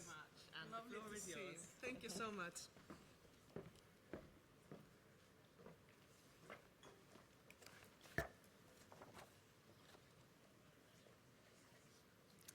Excellencies, distinguished guests, dear friends, it is an honor to join you for the global dialogue on AI governance. Artificial intelligence is one of the most consequential forces shaping our time. We all know that. It can improve health, education, food security, disaster preparedness, scientific discovery, and our response to environmental challenges. But its impacts will not be determined by technological capacity alone. It will be determined by the human choices we make about power, access, accountability, and ultimately the kind of society and humanity we choose to be.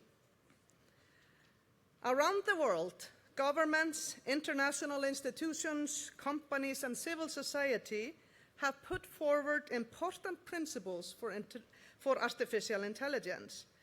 Many of them point in the same direction, towards safety, inclusion, transparency, accountability, sustainability, and human rights.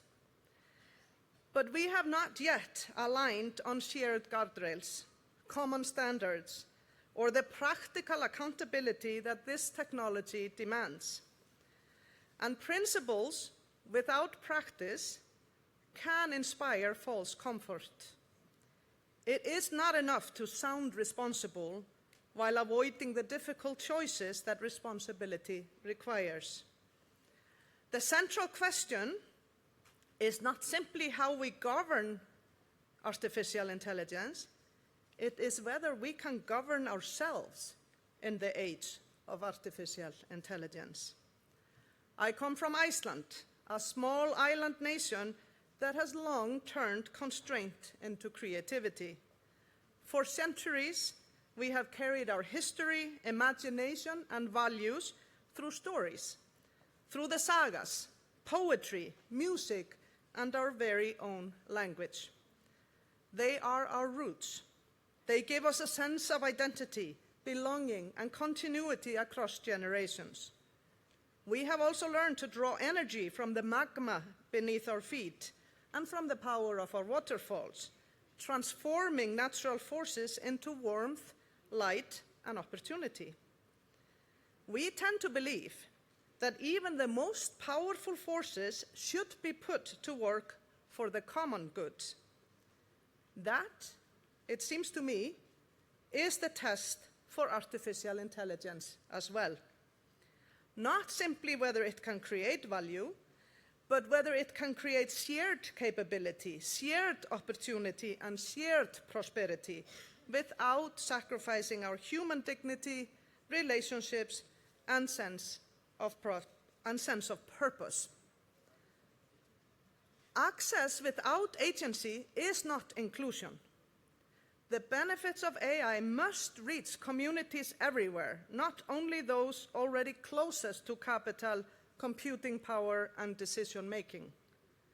Those furthest from today's centers of power must be co-authors of this future, with a meaningful role in building the infrastructure, shaping the rules, and sharing fairly in the value created. We should measure success not by the number of pilots we announce, but whether people and communities have greater agency, dignity, and hope because of AI. AI is not only a technological question, it is a social, economic, and democratic question, and increasingly a question of peace and security.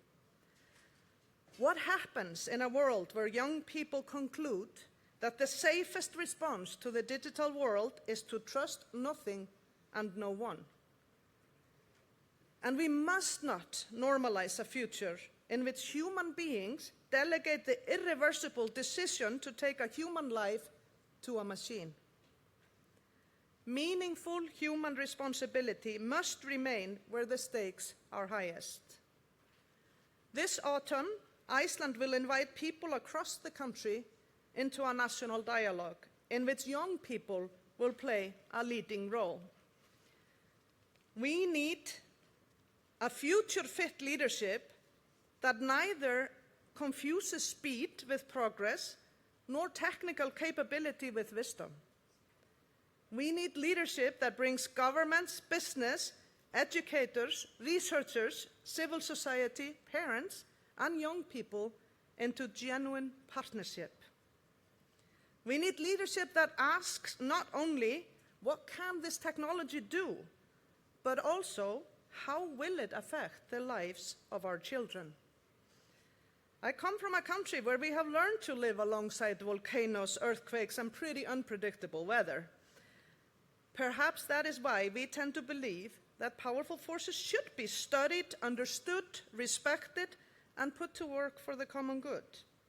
I believe this is the task before all of us, to ensure that artificial intelligence expands the horizons of young people, of all of us, without diminishing our humanity, to ensure that it helps us become more capable, more creative, more connected, and more hopeful for the future, and to ensure that the intelligence we create remains in the service of the very humanity we share. Thank you.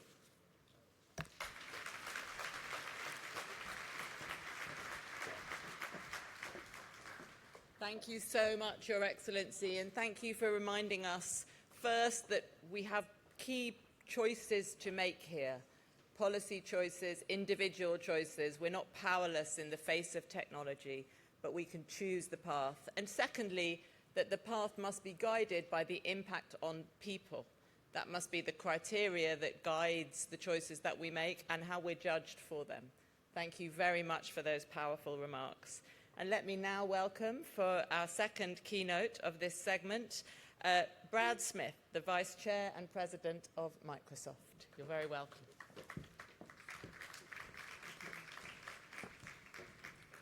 Well, thank you. It's a real pleasure for me to be here this afternoon, and let me begin where you just left off.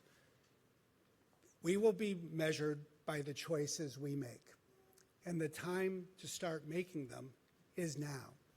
Because we come together at what I believe is a critical moment for the future of artificial intelligence. Let's take stock. It was less than 4 years ago, at the end of November in 2022, when ChatGPT was released, and in effect, a new era with generative AI began. Where are we today? What are the issues we need to address? Well, I think we should start where many of the speakers this afternoon have started as well. Let's look at the state of the world and the divides that characterize the planet on which we live. Let's look at the greatest divide of all, the economic divide between the global north and south.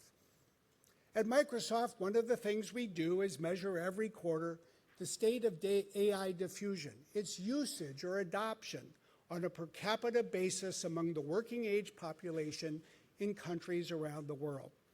And what we see today is that AI diffusion in the global north stands at 27%, while in the global south it is only 15%.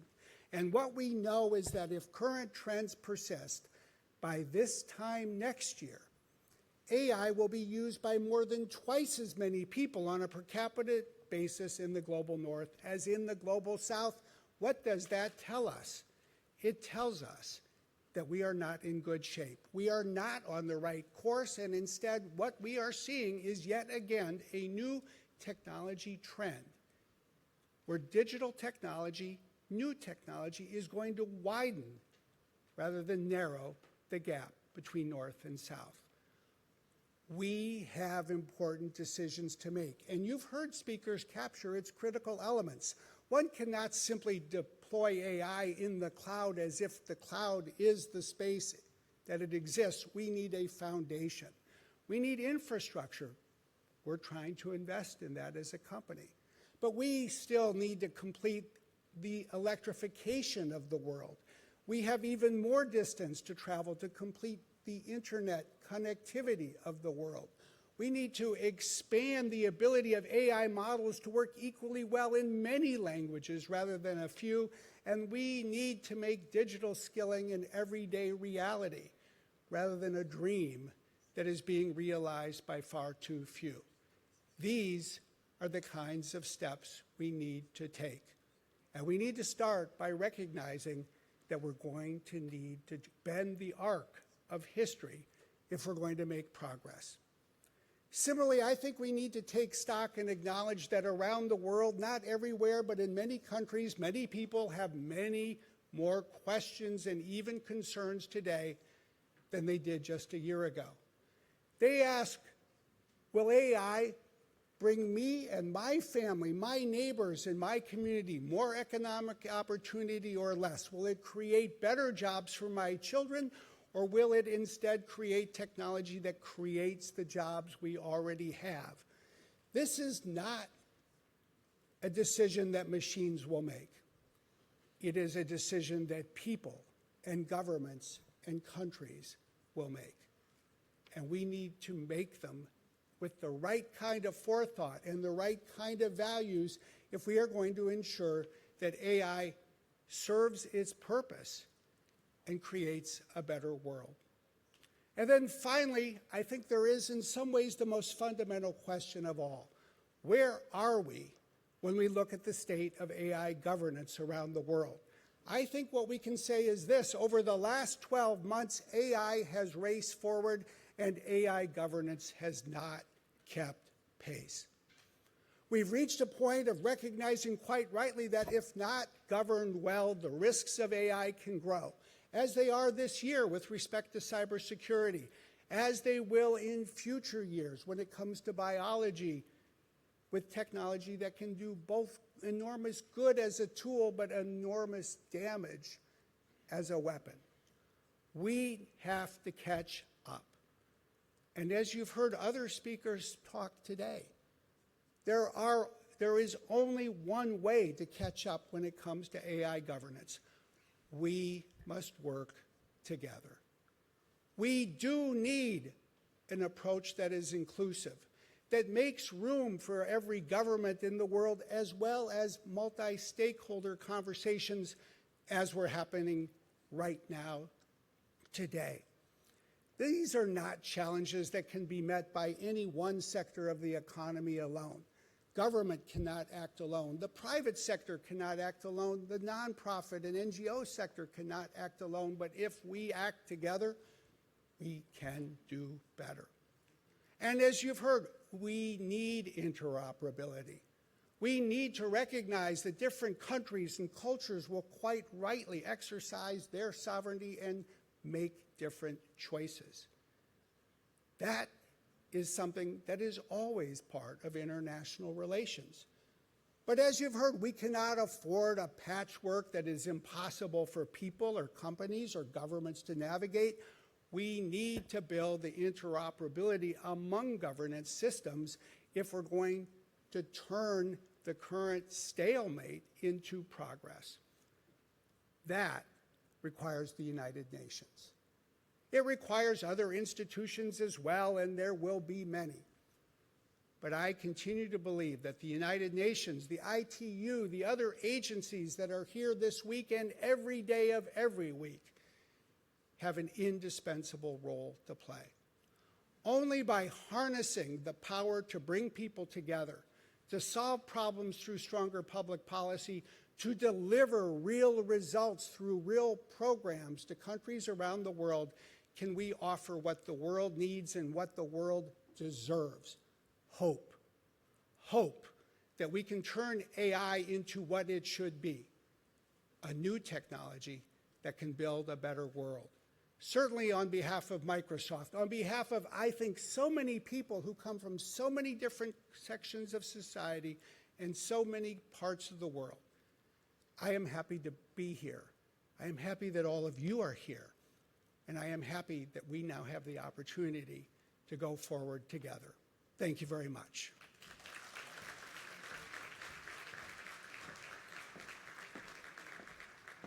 Thank you so much to Brad Smith for reminding us that while there are many divides here, digital divides, governance divides, it's absolutely critical that we bridge those through institutions, and that we bridge those through what is rapidly becoming one of my favourite words of the week, interoperability of approaches.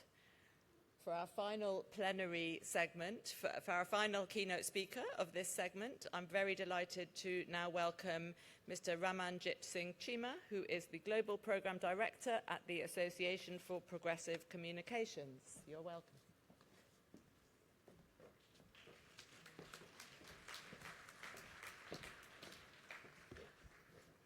Thank you so much, Claire. I also wanted to thank the joint organizing team of the AI Dialogue and the agencies who've been working so hard for these conversations here in Geneva and online this week. Your Excellencies, colleagues, I speak to you on behalf of the Association for Progressive Communications.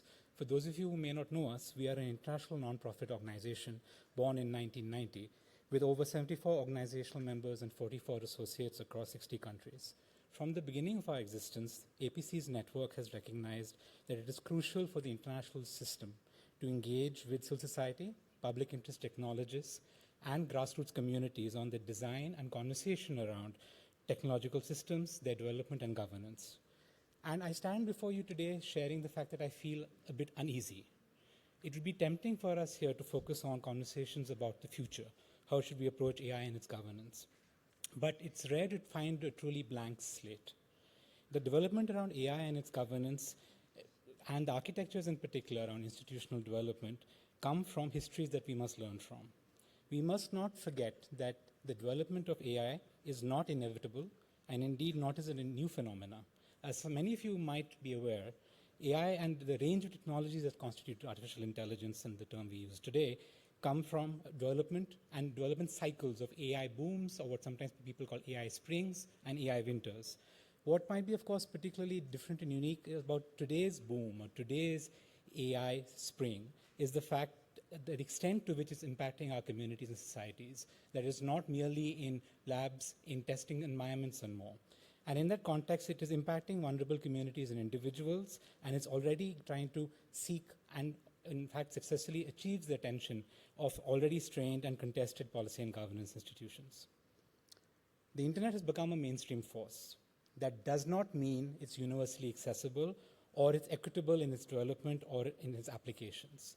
This is the problem that our communities were engaging, and this is a problem that we need to be honest about when it comes to this space.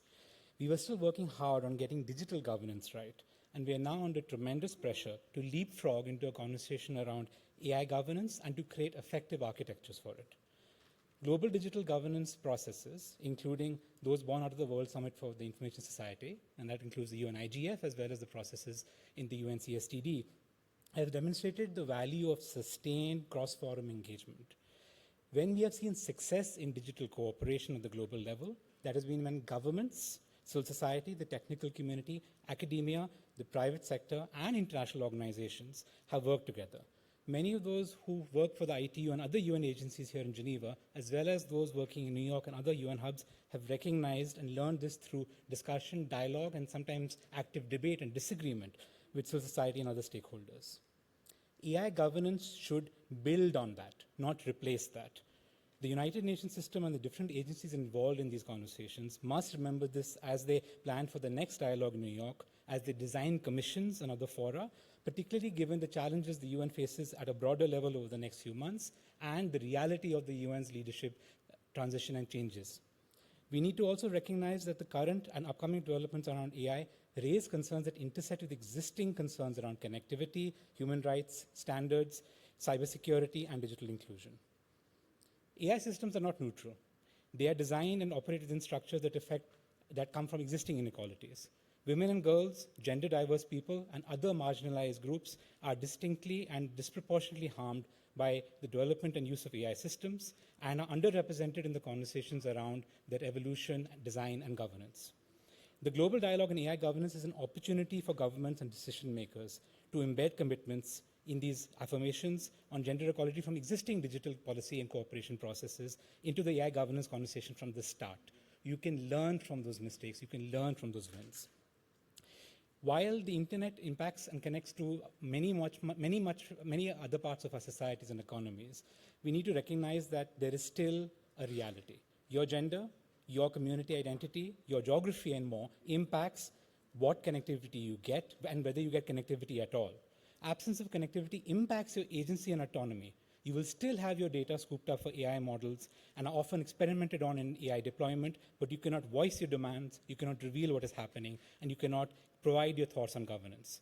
Connectivity efforts are also being impacted by how AI infrastructure conversations are grabbing the attention of policymakers and are focusing on particular approaches regarding deployment of compute infrastructure without looking at what communities want.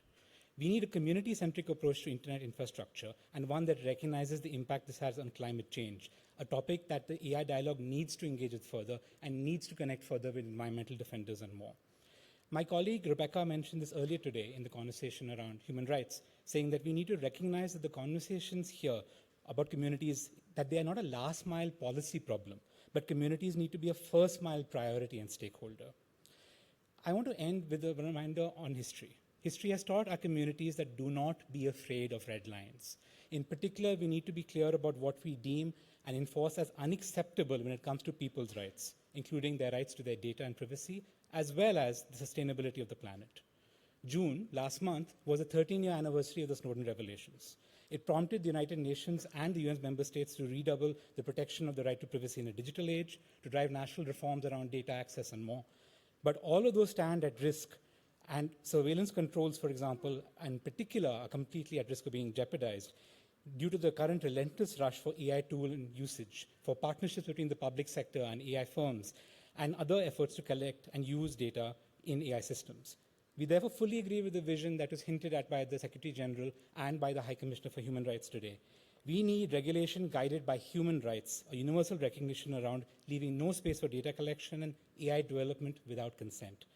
And in closing, I want to thank you all for this opportunity, and in particular note that civil society looks forward to working with everyone in the AI dialogue through collaboration, through challenge, and through imagination. Thank you.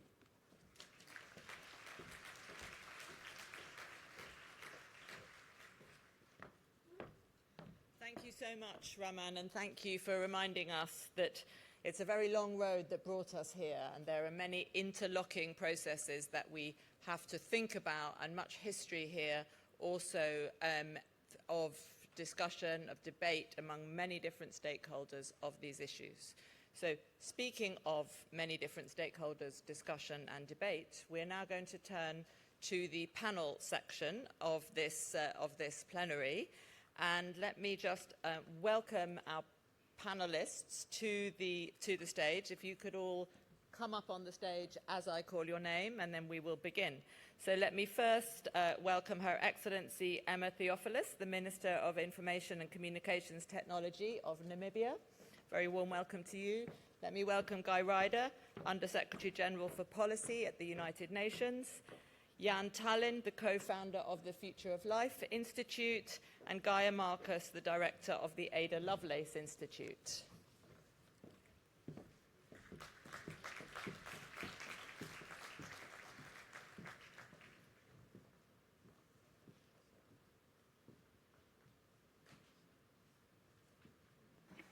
A very warm welcome. Everyone has found their seats. Everyone is comfortable. Great. Let us begin. So this is the concluding plenary panel of the inaugural UN Global Dialogue on AI Governance.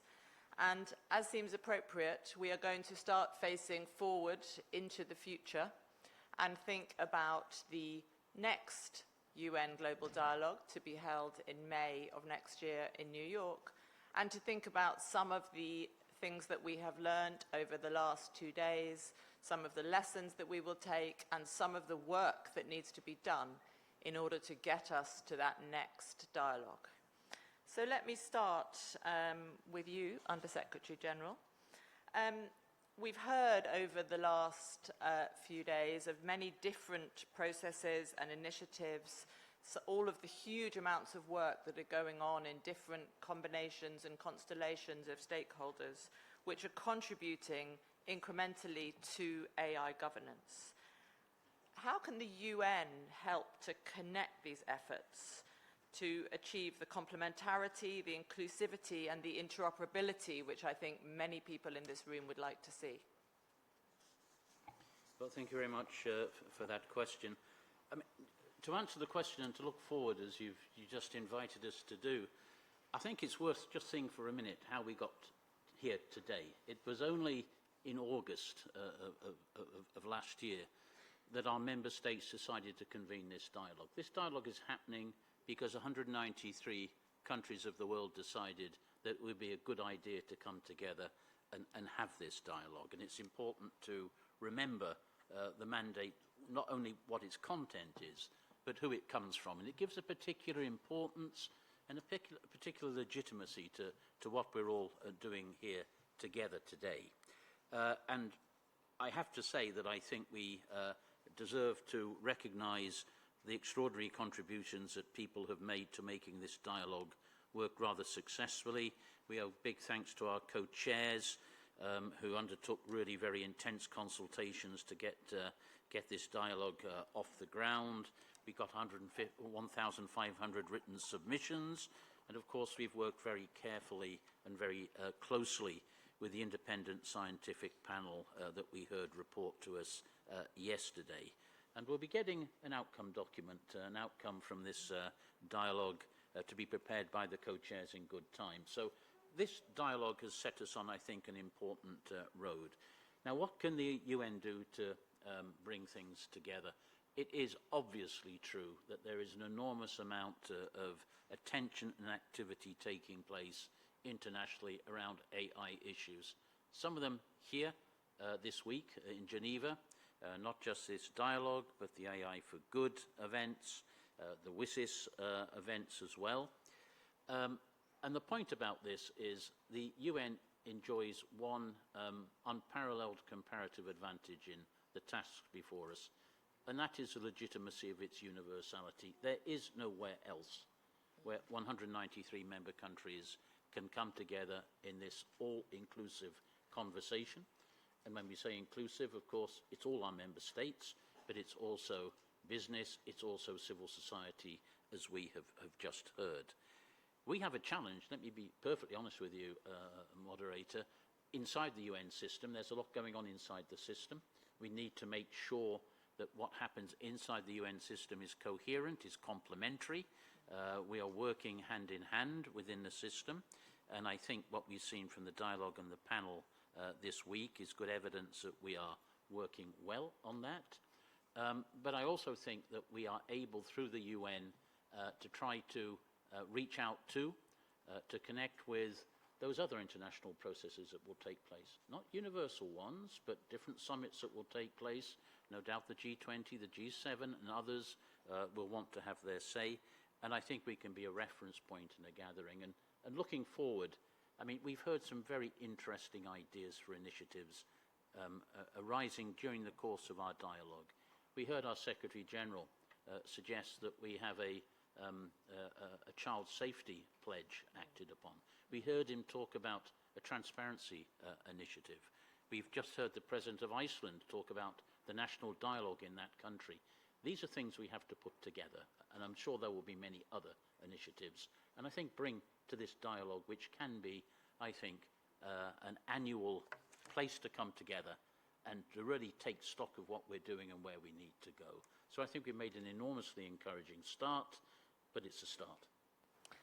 Thank you, Under-Secretary General. And speaking of starts, what for you would success look like? And I should warn all of the other panelists, you're all getting a variation of this question. What would success look like by the time the Global Dialogue convenes again in New York in May 2027? Well, we will have some things which we think, with some confidence, we can rely upon. We'll have another report of the International Scientific Panel, and we'll be able to chew on what they bring to the table. No doubt other things, such as the initiatives I've just mentioned, which have been launched at this dialogue this year, will be bringing new ideas to the table. But my view is that success will be both maintaining the UN's position, as I've said, as unique universal convener for dialogue, and having the engagement of our member states, also of other stakeholders, to take forward, frankly, all of the ideas in terms of objectives which have come out rather clearly from this dialogue. You know, having AI serve humanity, I know these are sounding rather high-level ideas, but to put those into some sort of operational form. As I say, I think we've both got the commitment of stakeholders and the direction of travel that will help us to move towards progress in that regard. Thank you so much, Under-Secretary General. Minister, let me now turn to you. We heard from you a moment ago, delivering your statement. Now, as you said then, as we've heard several times already this week, countries are moving at different speeds in developing AI governance frameworks. But, of course, all of the countries here share an interest, and their people share an interest, in ensuring that AI contributes to sustainable development and to inclusive growth. So from Namibia's perspective, what practical forms of international cooperation, of the kind of debates that the Under-Secretary General just referred to, are most needed to help countries build the capacities, the institutions and the partnerships that are required to govern AI effectively and deliver on the promise that we know there is? Thank you, VP, Moderator. And indeed, I concur with the Under-Secretary General that the convening of this dialogue is a great first step. Every country is grappling with, how to best manage AI because it's inevitable, nobody can wait. But I think there are three concrete steps we can take. One immediate and perhaps one moderate and some long term. And I think the first one would be looking at helping countries who are in many instances grappling with so many other structural issues, especially us from the Global South, to translate these global AI principles into effective national laws and institutions. I think that would be a good foundation for any country to actually know, based on our context, how to handle the AI question. I was listening to one of the AI panel members yesterday who did say that context determines the outcome. And it's true, we have different regions, we have different contexts. So it's only right that we condense those based on the context of each country, whether from the Global South, Global North, or elsewhere. And then I think the second practical moderate approach that we can look at is continuously investing in digital and data infrastructure. The fact of the matter is some countries are still grappling with getting their citizens digitally literate. It's no secret. So to pretend that all of us are at some level the same is not true. So we must find a way to create or avail financing to countries that are still teaching their citizens how to trust technology, how to trust their ability to use technology in public service and otherwise, and then continuously elevate from there. And then finally, the long term would be creating programs to strengthen skills and scientific capacity. From a Namibian perspective of a country on the African continent, it's no secret that almost half of the world's population will come from the African continent by the year 2050. This means that we have not only the energy and agility of a young population, but we will have the numbers. So it's only right that, especially for the Global South and the developing nations, that there are programs tailor-made to train human capacity and human capabilities to strengthen skills and scientific capacity in the Global South. Thank you, Minister. And let me also ask you the same question that I asked the Under-Secretary General. This is a huge agenda that you have posed and one that is the work of many people in many years. Practically speaking, what would you like to see by the time we get to the second global dialogue? We are perhaps sitting, if we're invited back, on another panel like this. What would you like to see? What would success look like? How would you know that we were moving forward? Well, the next one will be 10 months from now, so there's a lot of work to do in less than a year.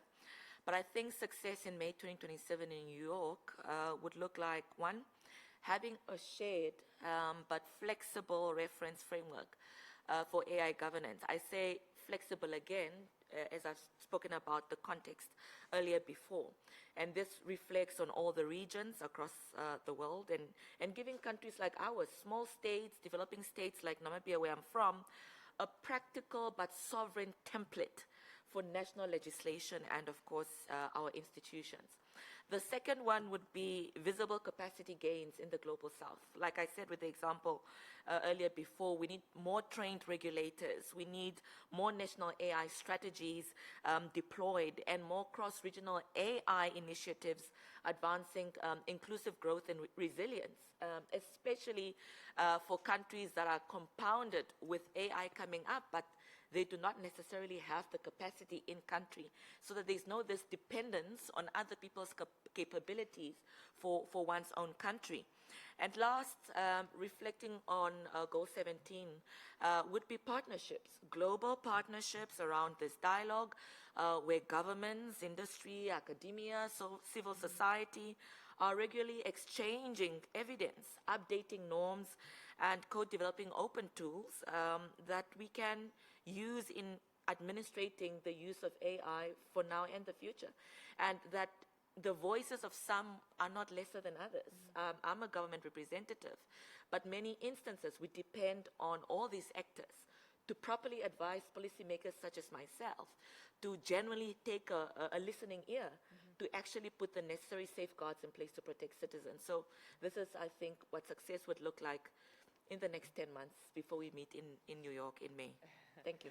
Thank you. That is, as you say, a big agenda for 10 months. I don't want to quash your applause, please.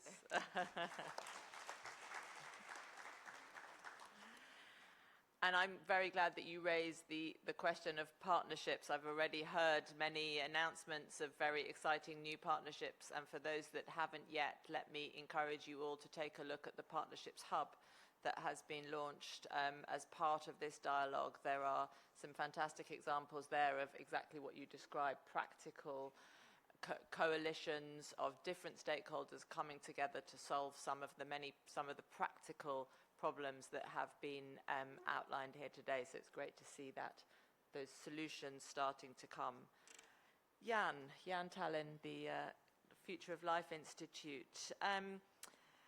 We've heard, I think, through the dialogue, recognition of the particular moment that we're in, with the huge increase in AI's transformative opportunities and capable systems that we are seeing reflected.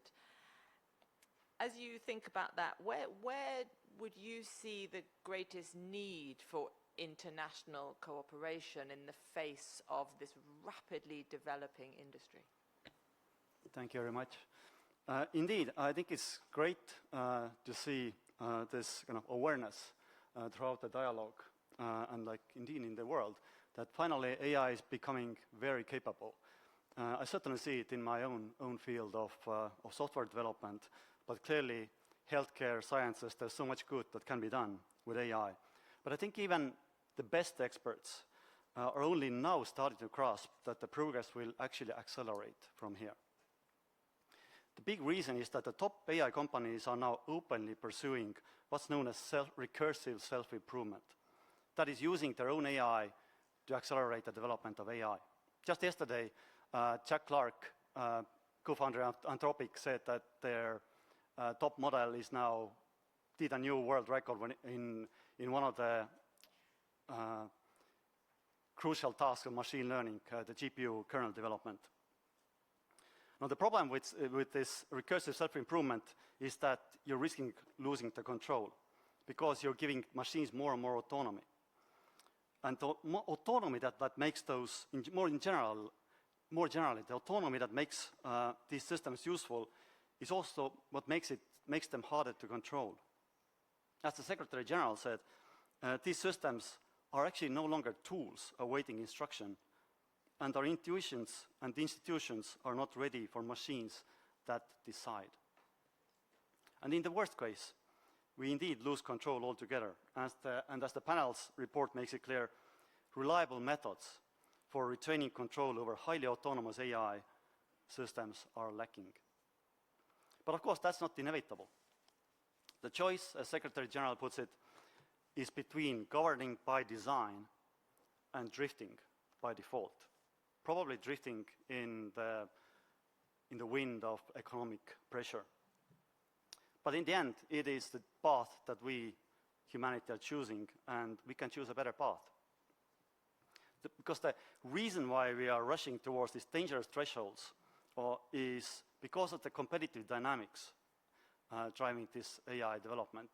And indeed, even the leaders of the top AI companies now are voicing the caution.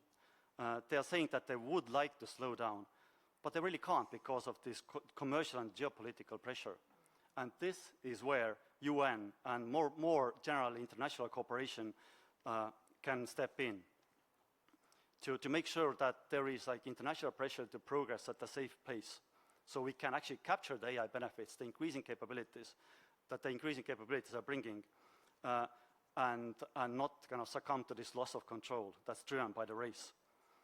And I think with this dialogue and the scientific panel's independent evidence, the UN, obviously as the most legitimate organization on the planet, is uniquely placed to build that cooperation. Thank you, Jan. And looking ahead to the next dialogue, we've heard that there are many risks ahead, and particularly, as you've just said, with the developments in the technology, but we've also heard throughout the last few days excitement about innovation and opportunity. How do you think that we should be collectively prioritizing to anticipate those risks, but while also supporting the innovation that we want? So I think it's, again, it's great to have this report, because it's easy to just look at it and say that the report points like several key problems that we're going to face. One is that, as I already mentioned, AI capabilities are advancing faster than our ability to govern them.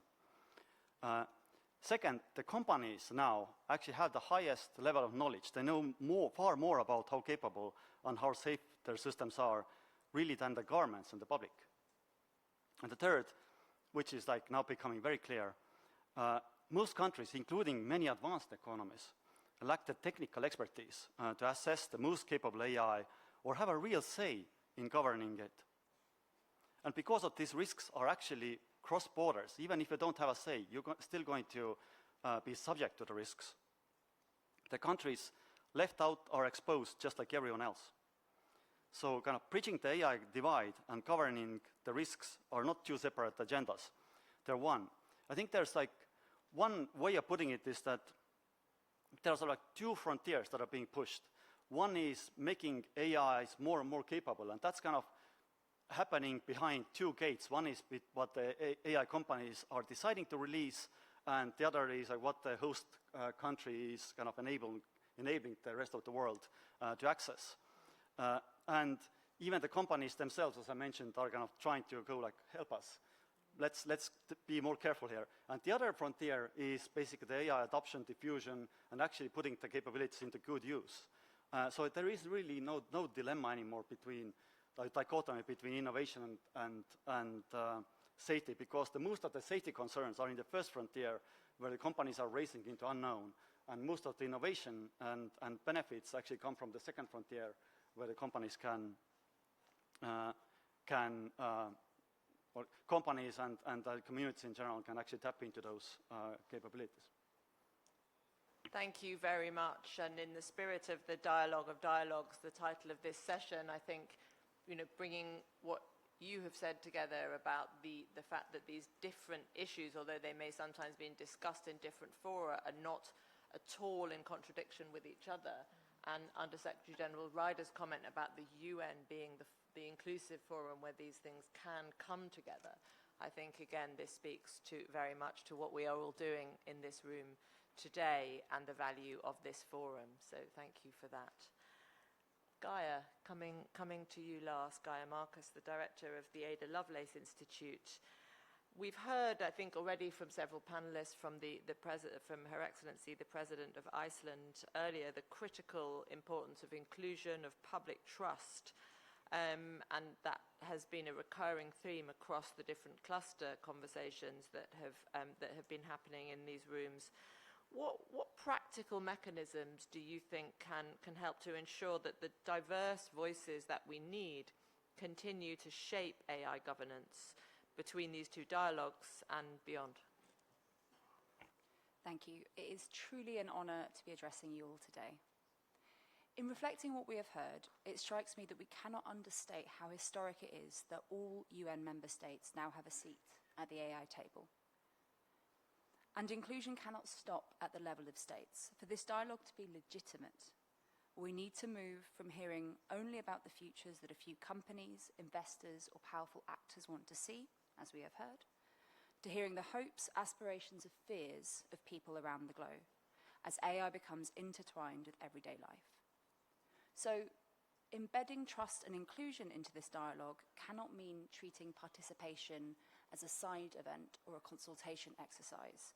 Trust is built through reliability, responsiveness, integrity, fairness, openness, and above all, accountability. And these are qualities of the governance process itself. So the question becomes, how do we make sure that diverse voices are not just heard, but they truly shape decisions between Geneva and New York in 2027, and then far beyond? So there are two things that we would like to see trust and inclusion really sit as the bedrock of this dialogue. First, we need to treat public participation as a source of evidence. Global AI governance should be shared, as we know, by a shared understanding of evidence. Not only the technical evidence about AI systems, but evidence about how impacts are being experienced by real people across the world. Scientific evidence is essential, but in AI, consensus can take time, and the evidence often lags behind the pace of change. As we heard yesterday, while incredibly laudable in and about itself, the independent scientific panel gives us the floor of our concern, not the ceiling. And while our focus must be on human rights protecting safe and trusted AI for all, it is often the people most affected by these technologies that are the true experts in their impacts. Workers really understand the effects and implications of automation. The most vulnerable, women, girls, children, bring lived experience of the hard edges of technologies that are deployed before they are governed and deployed before they are safe. So second, to know that we're making progress on inclusive and trusted AI, participation needs clear docking points into institutions and power. Inclusion of marginalized people and of those who have the most to gain from AI will not automatically lead to trust, and it will not lead to change unless their experiences and expectations are connected to clear levers of power. That means the dialogue must be the place where different mechanisms, be they a citizens' track of affected communities, national and regional dialogues, or participatory instant reporting mechanisms, the dialogue must be the place where these mechanisms contribute to outcomes that have clear accountability. Participation does not just mean collecting or representing views, but making sure that those views shape agendas, evidence, priorities, and recommendations. So now I'd say is a moment for courage, not a moment to stand in beautiful contemplation of the various problems that we are all aware of. We need to move forward with a shared expectation that this dialogue can set a global AI governance floor with clarity on what is and what isn't acceptable, with respect for the rule of law, and with the full spectrum of international human rights as its foundation.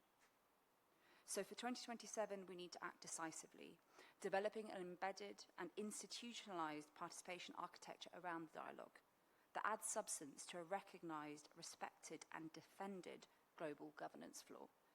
A floor that complements existing processes, but adds a shared global layer. A floor that recognizes lived experience as evidence, gives communities clear routes into decision-making, and creates transparent obligations that the dialogue is accountable for. That is how inclusion moves from being a theme to becoming a governance mechanism, and how public trust becomes something that is earned, not something that is simply asserted. Thank you, Gaia. Thank you so much. I mean, we've heard from all of you, I think, some recurrent themes and also some very strong directions for the next dialogue.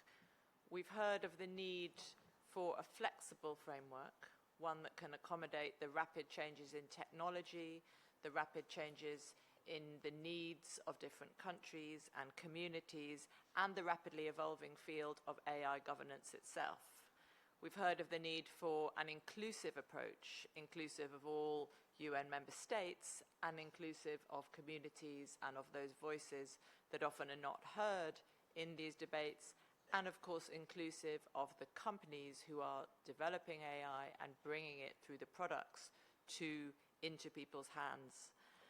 We've also heard about the need for governance to have a practical application, for the link from a broad AI governance conversation to national implementation, to practical changes in people's lives, and of the need to link up the different conversations that are happening around the world, whether those be thematic in terms of addressing specific parts of the agenda, safety, innovation, and so on, or whether they be the conversations that are happening in different fora where not all are represented, although progress and new ideas can be made.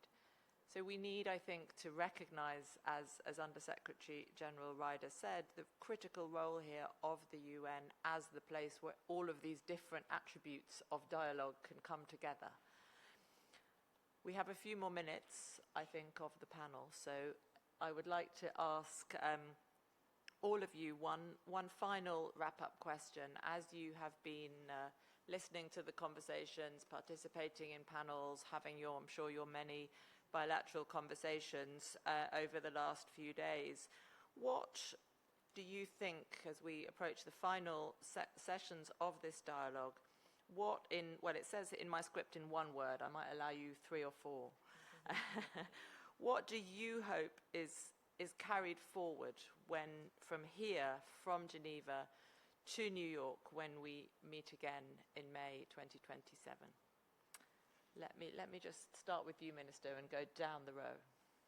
Okay, thank you so much, Claire. I think for me, immediate word that comes to mind is equity, but another couple of words that comes to mind is collective progress. So equity and collective progress. Thank you. Thank you. Guy. Well, certainly agree with both of those those ideas, but it seems to me from the conversation, that if we are successful in what we're trying to do, advance on the 3 sort of lines of action which actually flow from the Global Digital Compact, which gave birth to this dialogue. We need to advance on the governance discussion. It doesn't mean we'll have a fully fledged agreement around governance, but the parameters of the things we need to do around governance, as Minister you said in your first intervention, need to be established.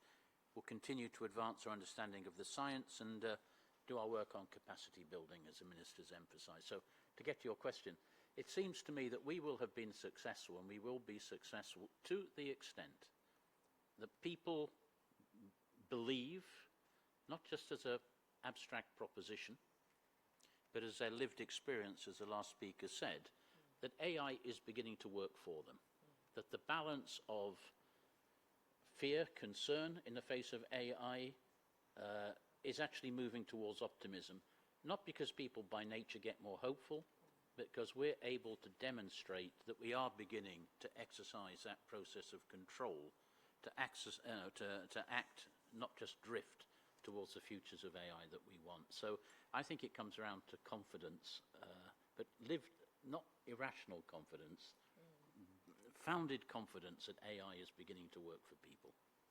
Thank you. Yeah. Urgency, because I think the situation in AI is now on an exponential where the developments certainly happen on a quarterly basis. Soon they will be monthly and then weekly.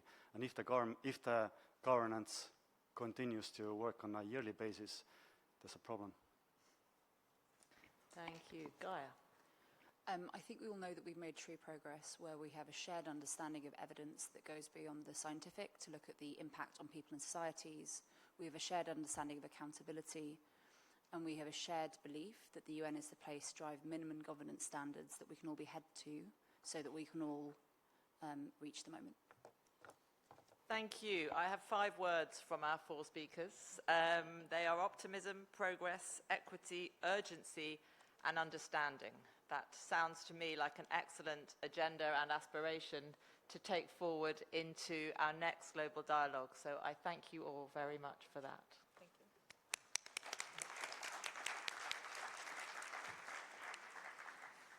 It now gives me great pleasure to turn back our programme to our Master of Ceremonies, the co-chairs of the Global Dialogue on AI Governance, and giving them a moment to walk onto the stage. Let me also add my congratulations to them for a wonderfully organised and stimulating few days, and for all of the huge amount of work that I know has been done by them and by their teams, who are also, I think, in the room over the intervening few months. I congratulate you on a fantastic dialogue. Thank you.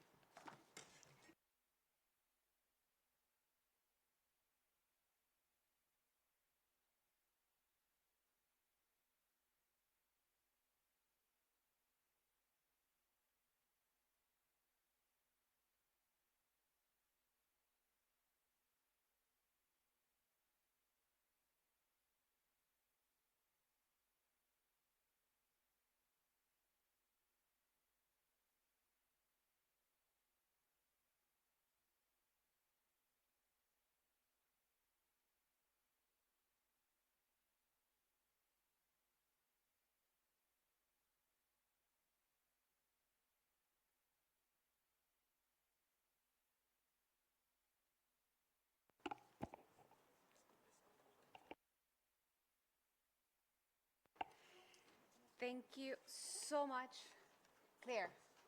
Thank you.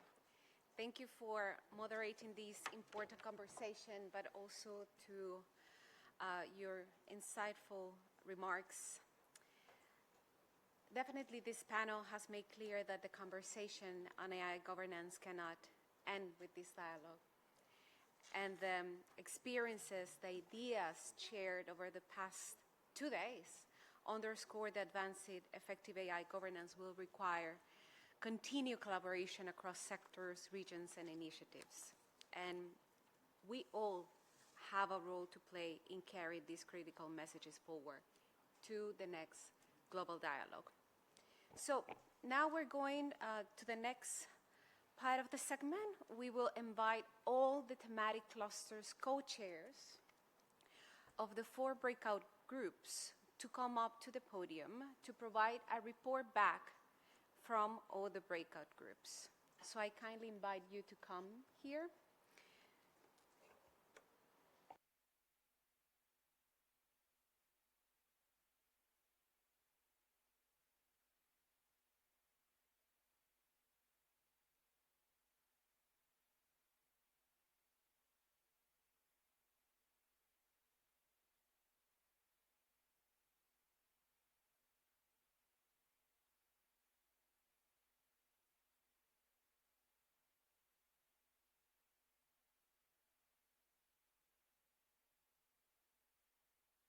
Are we all here?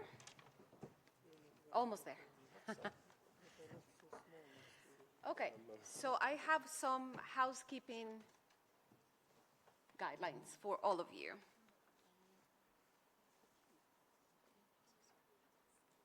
Are we okay? 1, 2, 3, and 4. Yes? Fantastic.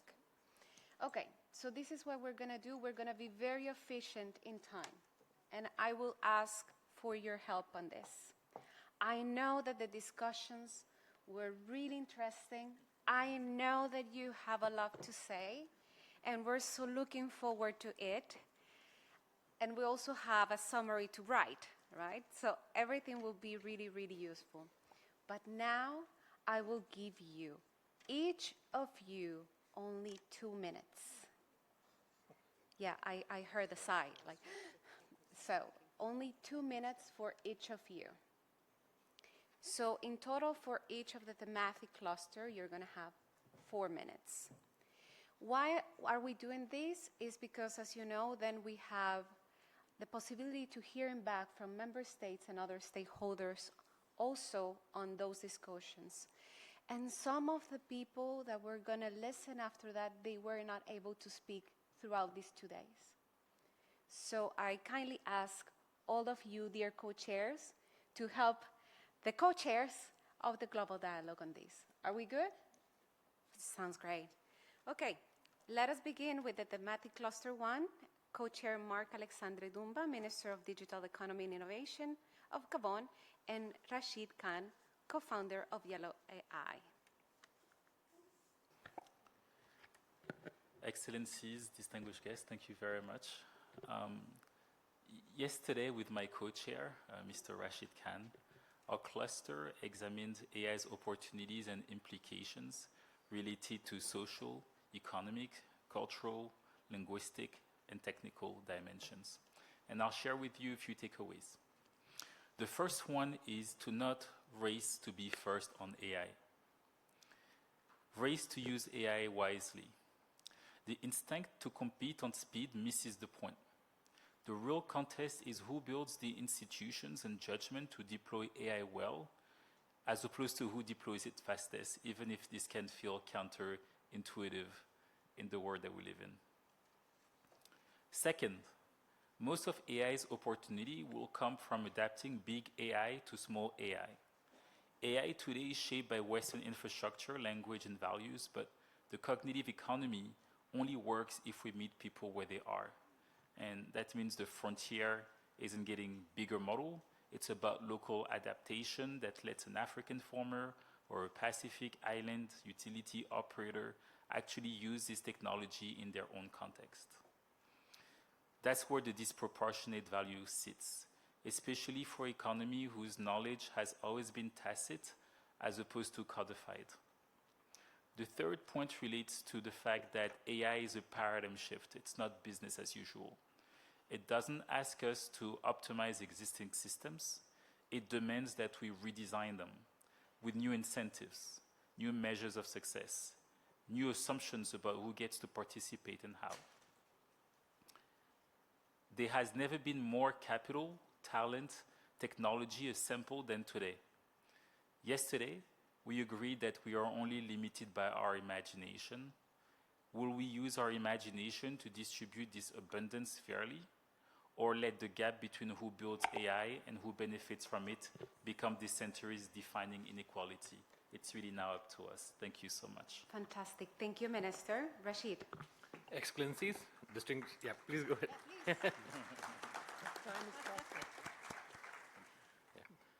Excellencies, I will give you co-chair. 15 seconds more, Rashid. Go ahead. Yeah.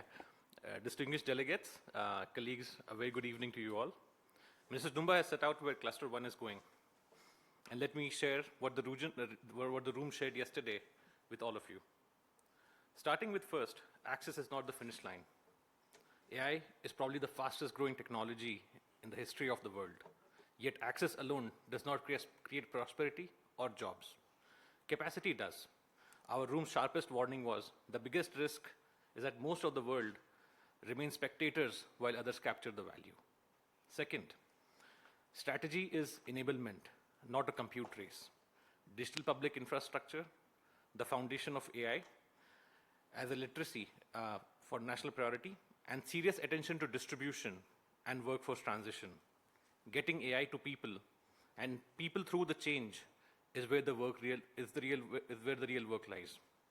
Third, sovereignty and openness are partners and not really opposites. Local models in local languages on data that belongs to the user, working with frontier models, because in AI, context matters the most, is what we realized. Finally, no citizen wakes up and demands an algorithm from us. They demand a healthier child, a better harvest, a faster way for the governments to respond. And AI is that means to get there. Outcomes are the mandate for all of us today, and those outcomes must be measured honestly, including AI's own footprint across training and inference. So Cluster 1's leaving remarks, we need to create more value than we capture. Thank you.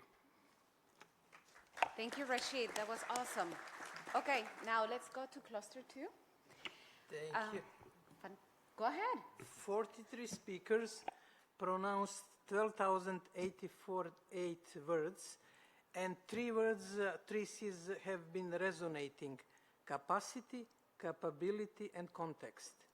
During the discussion of 3 hours, we mapped some sort of taxonomy or mapping of the digital inclusion gaps and divides. First, access, this is the old one, infrastructure, cables, if I can call it. Funding gap, second one. The third one, participation gap. This is a good example of having louder voices, but we still need louder voices for many communities which are affected by AI. Skills gap, which is also highlighted. Knowledge. Knowledge came as an interesting word, mentioned 35 times during the discussion in comparison to data 63 times. Therefore, knowledge is possibly more important than data in this context. Around the knowledge, there are a few keywords: local creation, co-creation, and local expertise. Again, context, context, context. Language has been mentioned as another gap: trust, standards, and the open source. Therefore, we got some sort of overall mapping of the question of inclusion, gaps, and the need for the second steps. I'm sure that this careful reading of this transcript, together with other discussion, can lead us to have really focused, creative, and impactful developments triggered by discussion during the global dialogue. I gave you 22 seconds. Thank you so much. This divide, we apply it on the AI, but it goes beyond that. We apply it on the infrastructure. We apply it on the connectivity. We apply it on the device. We apply it on the knowledge. So what needs to be done?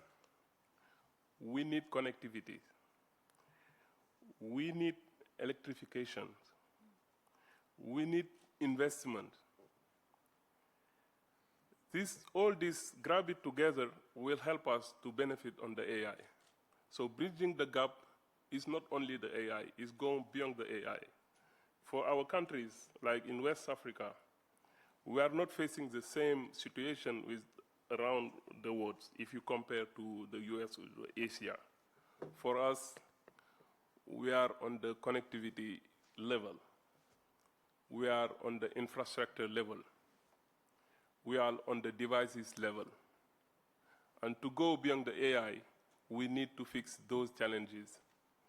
So yesterday's discussion was about how to close the gap. We applied in our situation where we have connectivity issues, infrastructure issues, knowledge sharing issues. We have people ready to learn. We have people ready to understand. We have people that accept to be taught. So what we need is all the guys together. We go together, we share knowledge together, we share the platform together, we share everything together. This is the main thing that we can do to close the gap. Thank you. Thank you. Can I please ask you a round of applause to Jovan Kurvalija, Executive Director of Diplo Foundation and Minister of Communications and Telecommunications of Digital of Senegal, His Excellency Samba Diouf. Thank you so much for this. Okay, now let's go to thematic cluster 3.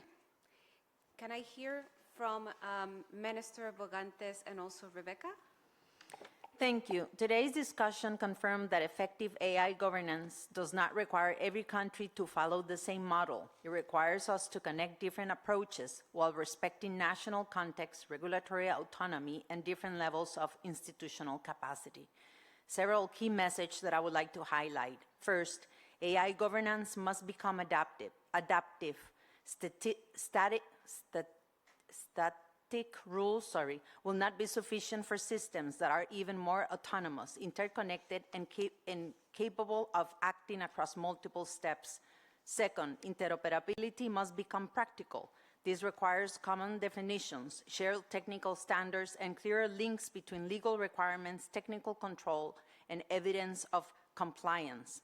Third, cooperation must move from principle to implementation, cross-border regulatory sandboxes, shared evaluation methods, and incident reporting mechanisms that can help countries test system, learn from failures, and prevent repeated harms. Fourth, trust requires transparency, independent evaluation, and accountability throughout the AI system's life cycle, especially when AI systems affect access to healthcare, education, employment, credit, public services, and democratic participation. Fifth, global evaluation frameworks must reflect linguistic, cultural, and demographic diversity. Countries and communities currently underrepresented must help shape the benchmarks and evidence used to evaluate AI systems. And finally, as agentic AI systems gain greater autonomy, responsibility must remain clearly assigned across developers, deployers, and operators. Traceability and meaningful human oversight must ensure that autonomy never becomes an accountability gap. Thank you very much. Dear co-chairs, first and most importantly, I want to assure you we dialogued. We dialogued so much that I cannot begin to cover the additional comments building on those excellent summary remarks from my co-chair. I'll give you 4 priorities and related actions that came out of them. First, strengthen the independent scientific evidence base. The scientific panel's report informs the dialogue. It is crucial that we support it, that we cohere the body of evidence already gathered, link it up between the UN, the state of safety reports globally, and the International Network of AI Safety Institutes. And one recommendation we received was to think about how we align the 7 working groups of the scientific panel to better inform directly the 4 dialogue clusters in the next dialogue. Second, develop a shared minimum baseline for interpretability that builds on existing global frameworks and reinforces trust and openness, as my co-chair said. We have global commitments in place. We have the Hiroshima process, international law, human rights frameworks, the body of pledges from the AI summits. Now we need to open that with more open benchmarks, verification, independent testing, making sure that models reflect linguistic diversity, open science, and technical standards. The UN dialogue could be the place where that coherence happens, and we could dig into some of those challenges that are required for full equity and inclusion. Third, create continuity between the dialogues to advance progress. The work must continue after today.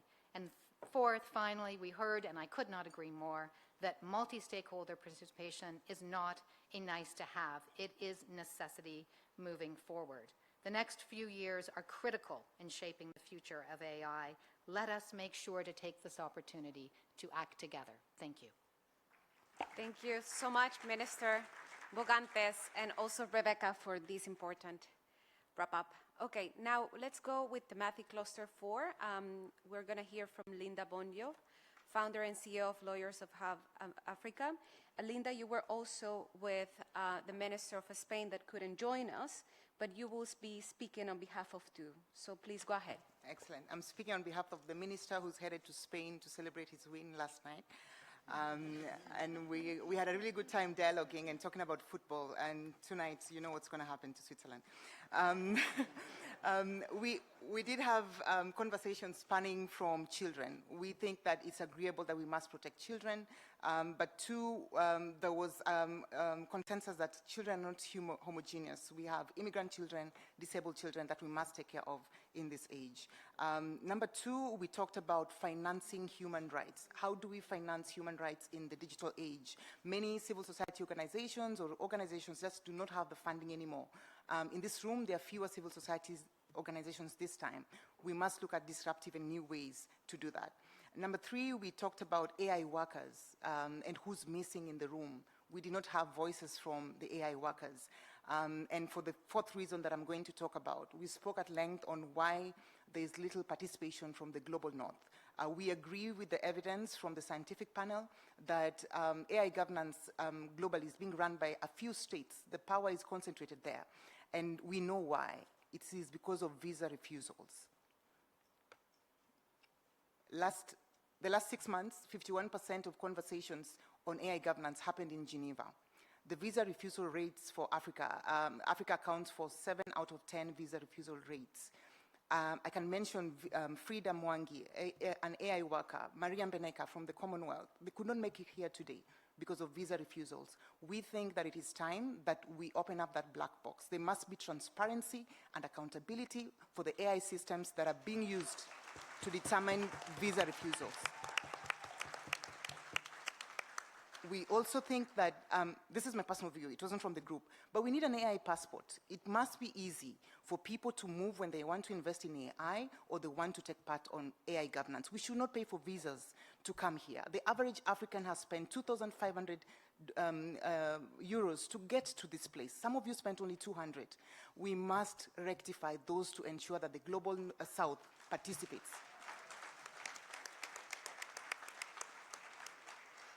We also talked about linguistic diversity and community. Let's build for communities. We talked about Zimbabwe and Ubuntu. Zimbabwe's national AI strategy talks about Ubuntu, that we must look at ourselves as a community and not look at human rights violations as something that happens to the other side, but it happens to all of us. We also talked about diaspora and those that are immigrants and refugees. What happens in terms of this particular violations that are happening?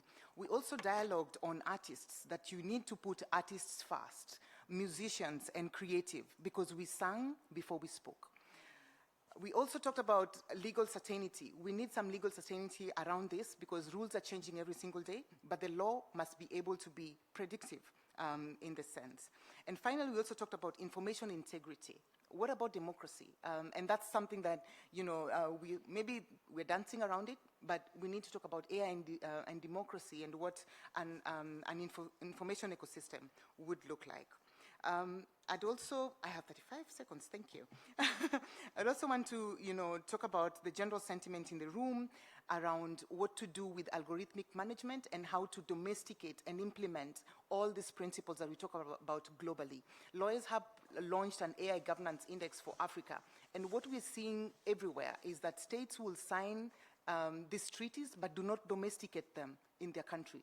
ILO just passed, I think, 193, you need to read it up, on decent work for these AI workers that are crying every day on algorithmic management. It is time that states support and ratify these conventions to be part of their domestic law. Thank you. Thank you so much, Linda. Thank you to the co-chairs of the thematic discussions. I kindly ask you to stay here while we hear from member states and stakeholders about their own reflections as well. So we will move to the interventions from the floor. As you know, this was based on prior inscriptions.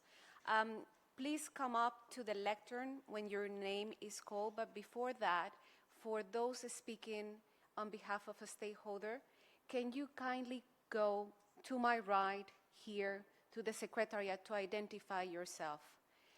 Having said that, I pass to my co-chair who will be guiding us, and we will follow the same dynamic as the others to ensure fairness and also allow broad participations. The mic will be automatically cut off. Co-chair. Yes. Let's move forward. So, but before I give a floor to Deputy Minister of Foreign Affairs of Czechia, I would like to say that whether you would be able to speak or not, we really ask you, please do not forget to send your statements, valuable statements, to the email address aidialogue@un.org. Thank you very much. So, first speaker, Deputy Minister of Foreign Affairs of Czechia.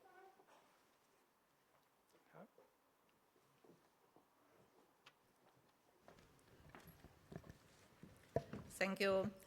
Thank you, Chair, and good evening, everyone. It's my great pleasure to speak within this plenary. I really appreciate the dialogue with different stakeholders, and it was one of my top priorities during my UN ECOSOC presidency. The Czech Republic welcomes the publication of the first report on the Independent International Scientific Panel on AI.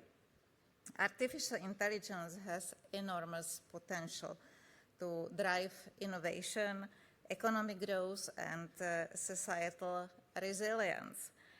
Realizing this potential will depend not only on the rules we set, but also on our ability to develop talent, research capacity, and expand advanced computing capabilities. Building these capacities should therefore be an integral part of the global AI agenda. The Czech Republic is actively contributing to Europe's AI ecosystem through the Czech AI Factory, part of a growing European network supporting AI research, innovation, and access to advanced computing capabilities. As we discuss the future of AI governance, we should focus on interoperability rather than fragmentation. Different countries and regions will pursue different approaches, but we should work towards shared principles and compatibility that facilitate international cooperation, innovation, research, and trade, including through technical standards. A human-centric approach focusing on the needs and perspectives of human beings must remain at the heart of AI development and use, ensuring that people and their rights remain central throughout the life cycle of AI systems. At the same time, AI governance must remain inclusive and multi-stakeholder. Public trust in AI depends on transparency, accountability, and meaningful human oversight. AI governance requires global cooperation. The United Nations has an important role as a universal platform, bringing together governments, international organizations, the private sector, academia, the technical community, and civil society. Companies developing and deploying AI systems also bear a key responsibility for ensuring that these technologies are used safely and responsibly. I thank Deputy Minister of Foreign Affairs of Czechia. Next speaker is Diplo Tech Solutions, Nafesa Al-Shala.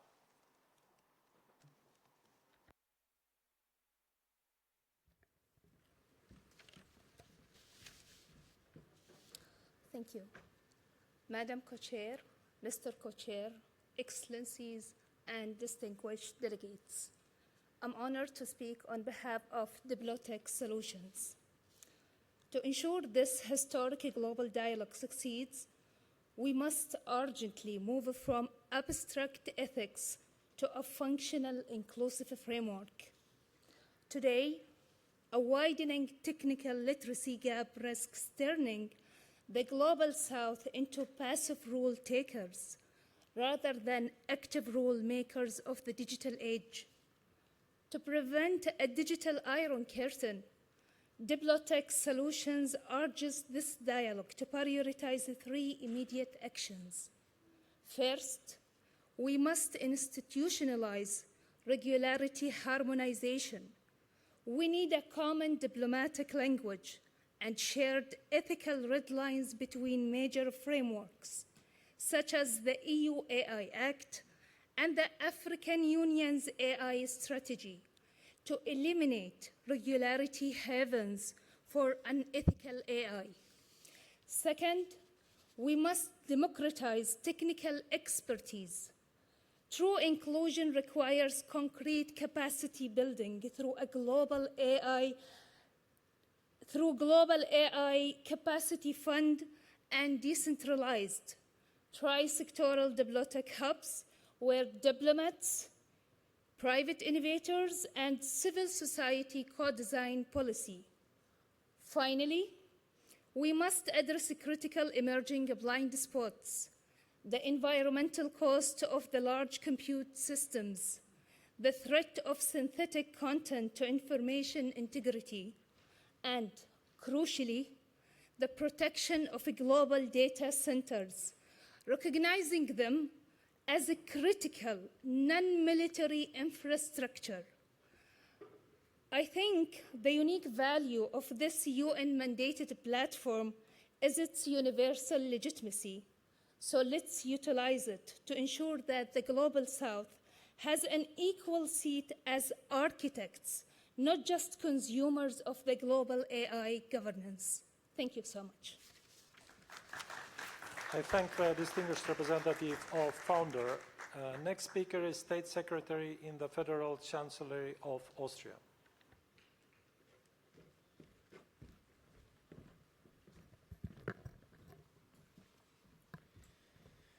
Excellencies, distinguished guests, yesterday I came to this dialogue with one clear conviction.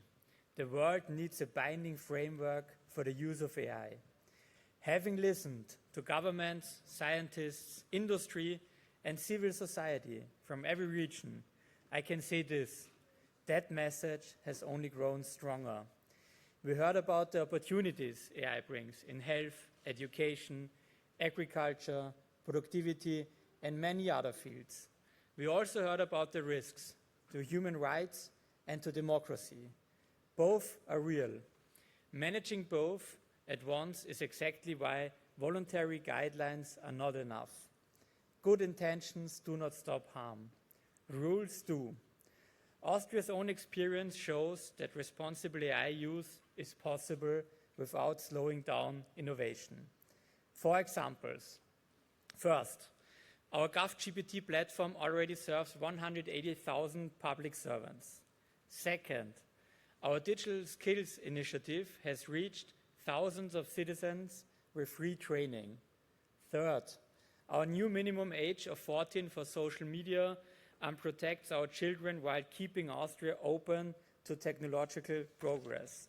Fourth, and our European Charter on Digital Sovereignty proves that 27 countries can agree on shared digital rules very fast.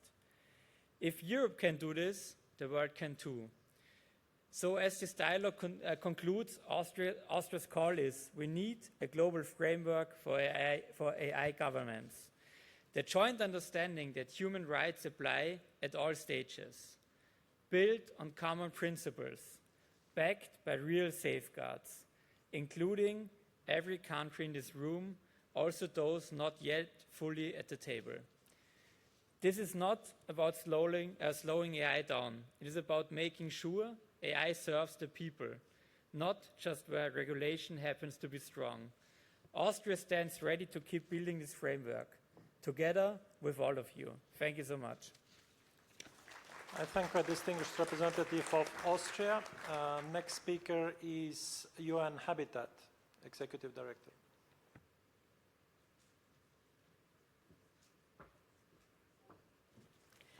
Thank you, co-chairs, excellencies, distinguished delegates.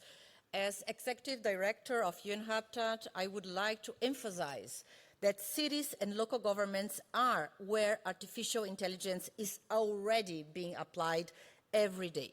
They make decisions that directly affect people's lives and generate crucial evidence for AI policymaking. Yet, despite this reality, they remain largely absent from global AI governance deliberations. This matters because AI must respond to the realities cities face today. Yet AI is only inclusive as the data on which it is built.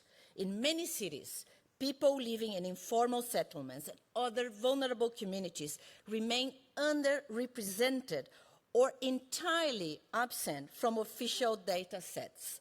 If these gaps are not addressed, AI risks reinforcing existing inequalities by overlooking those who are most in need of housing services and public investments.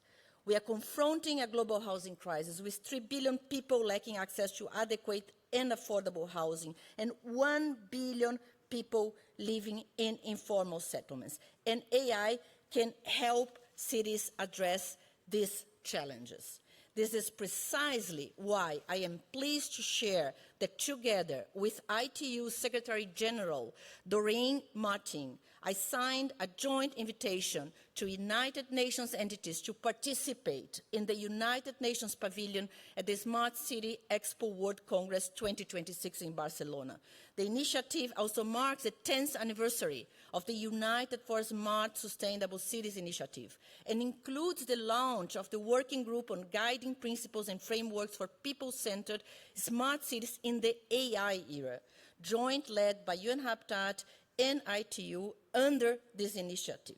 The working group will co-develop a people-centered smart cities toolbox to support policymakers, city leaders, and practitioners in designing and implementing human-centered digital transformation strategies. Looking ahead, UN Habitat can help ensure that cities' perspectives, particularly from rapidly urbanizing regions in Africa, Asia, Latin America, and Arab states, are reflected in the global dialogue through our regional and country offices.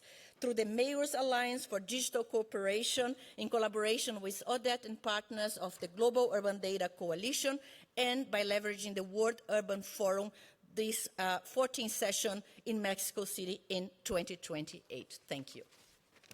I thank the distinguished representative of UN Habitat.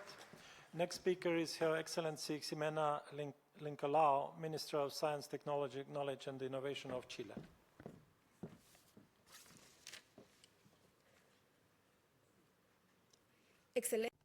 Excellencies, authorities and representatives, in conclusion of this dialogue, there is a conviction which is very clear.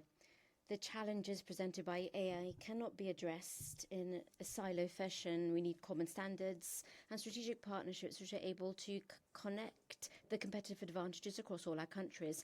This conversations, there are at least 5 conclusions that have emerged. The first is the urgency. AI is rapidly evolving that no one was expecting. Countries who have to act decisively and can broaden their capacities for their citizens and therefore modernize their economies. Secondly is that we still have agency. AI is human creativity.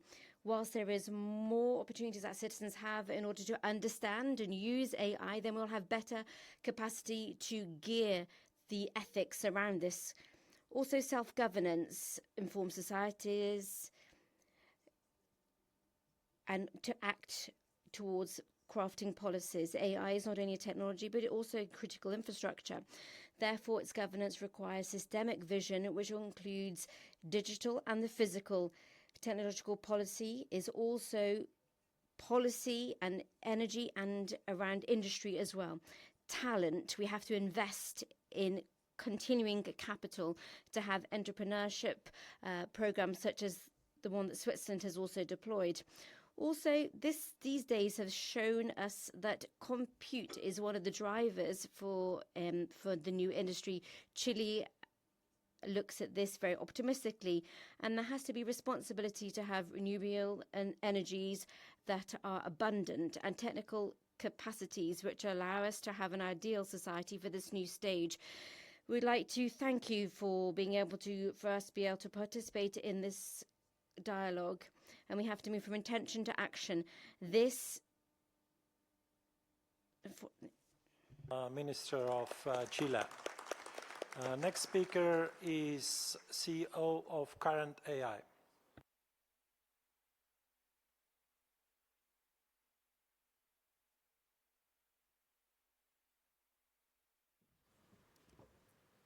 Good evening.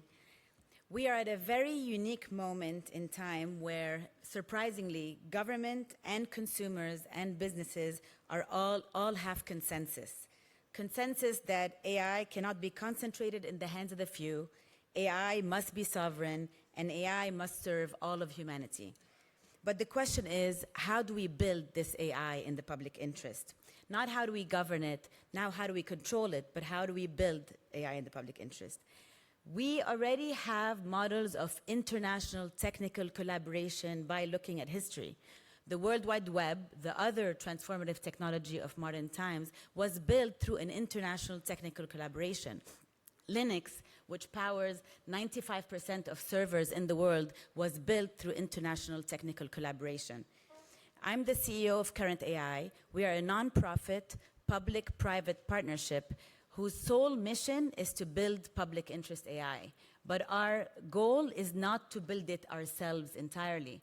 Our goal is to see what others have built, have put in the public domain, and then invest in the connective tissue in between these tools and components in order to stitch together an end-to-end vertically integrated AI stack.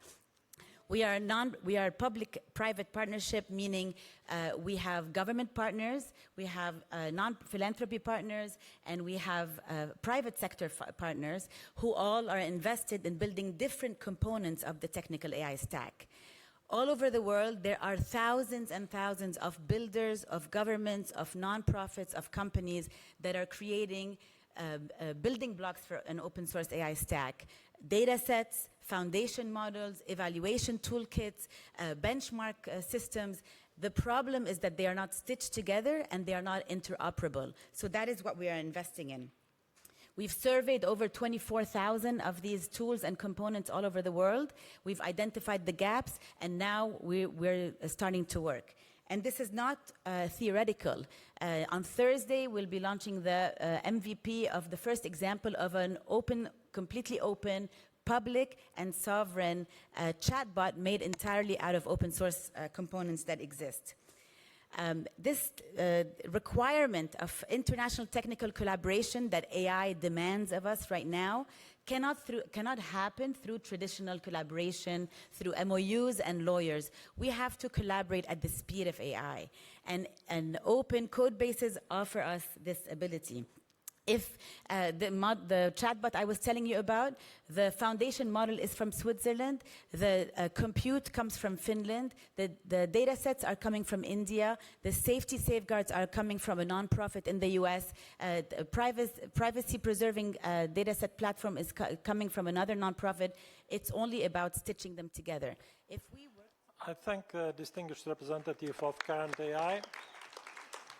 Next speaker is Deputy Minister of Digital Development, Communications and Mass Media of Russian Federation.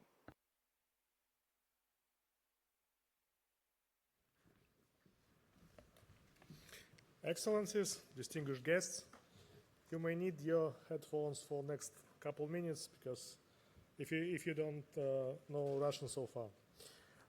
Уважаемые коллеги. Ladies and gentlemen, colleagues, artificial intelligence is changing the rules of the game. Companies and countries deploying AI are receiving tangible benefits. However, access to frontier technologies are not universal. The key players are the developers of models, cloud providers, the producers of chips. And these players sometimes apply restrictions. As a result, some get exclusive access, whereas others face obstacles. Russia has a full technical chain to create advanced models without needing to use any foreign components. We have two large language models, GigaChat and Yandex GPT. We've also trained deep models based on national values and our history and traditions. We are ready to share our experience with other countries to respect their cultural codes and cultural specificities. What's important is that we will not be scraping and not be using this data for our benefit. That is a decision of principle. On top of large language models, we have a whole spectre of classical technologies, face recognition, medicine, biometrics, and others. We are ready to work as partners to elaborate projects with all countries present. We are working with other countries, and this kind of common initiatives gives access to instruments, to open models, and to shape common standards.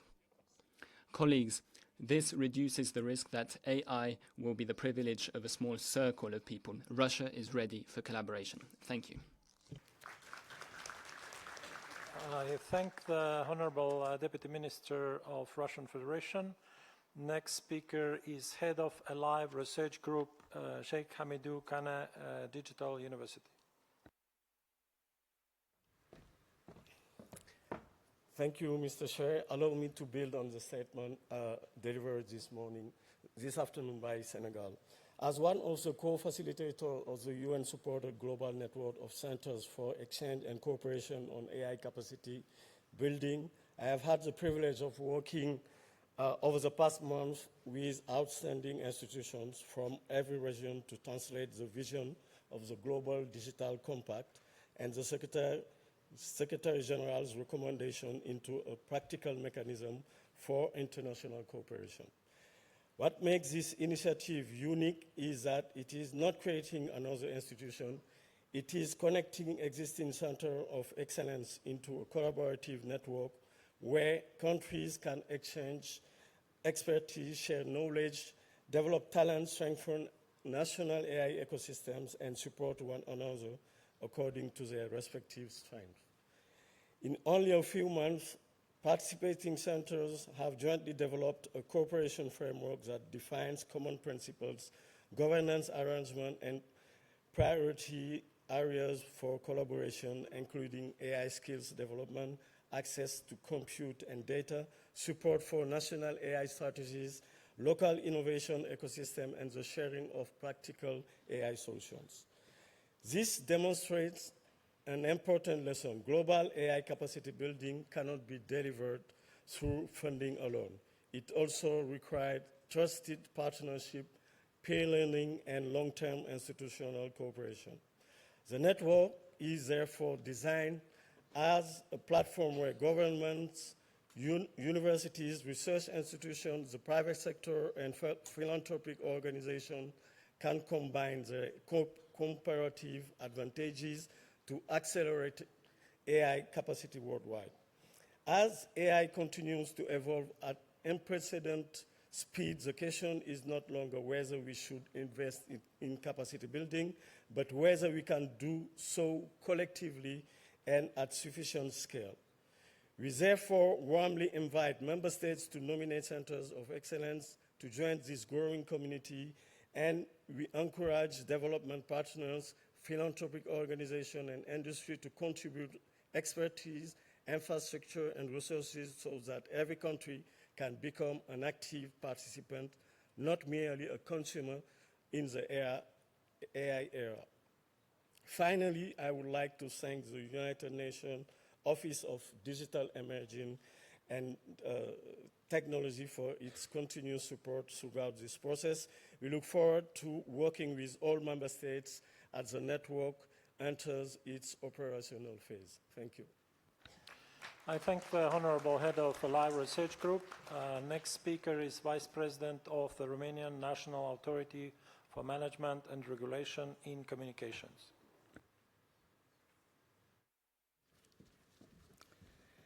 Excellencies, distinguished delegates, Romania takes the floor in a spirit that has long defined our diplomatic tradition. The conviction that no era of transformation should be governed by force or by fortune alone, but by shared values. Nicolae Titulescu, former Romanian MFA and the longest-standing president of the League of Nations Assembly, one of the architects of the interwar international order, taught us that peace should not be only asserted, it should be also organized. AI is our generation's test of the same principle, and it is the work of organizing, not merely asserting, that brings us to this room. Romania comes forward with a single guiding proposition. When it comes to AI, we must be pro-innovation and responsible at the same time. These are not competing instincts, but the same duty seen from two sides. So how do we anchor these instincts? Through three main points. First, we need to encourage a human-centric transition. The move to an economy shaped by AI must be not allowed to leave the most vulnerable behind. Progress that concentrates its rewards and distributes only its disruptions is not progress. It's instability postponed.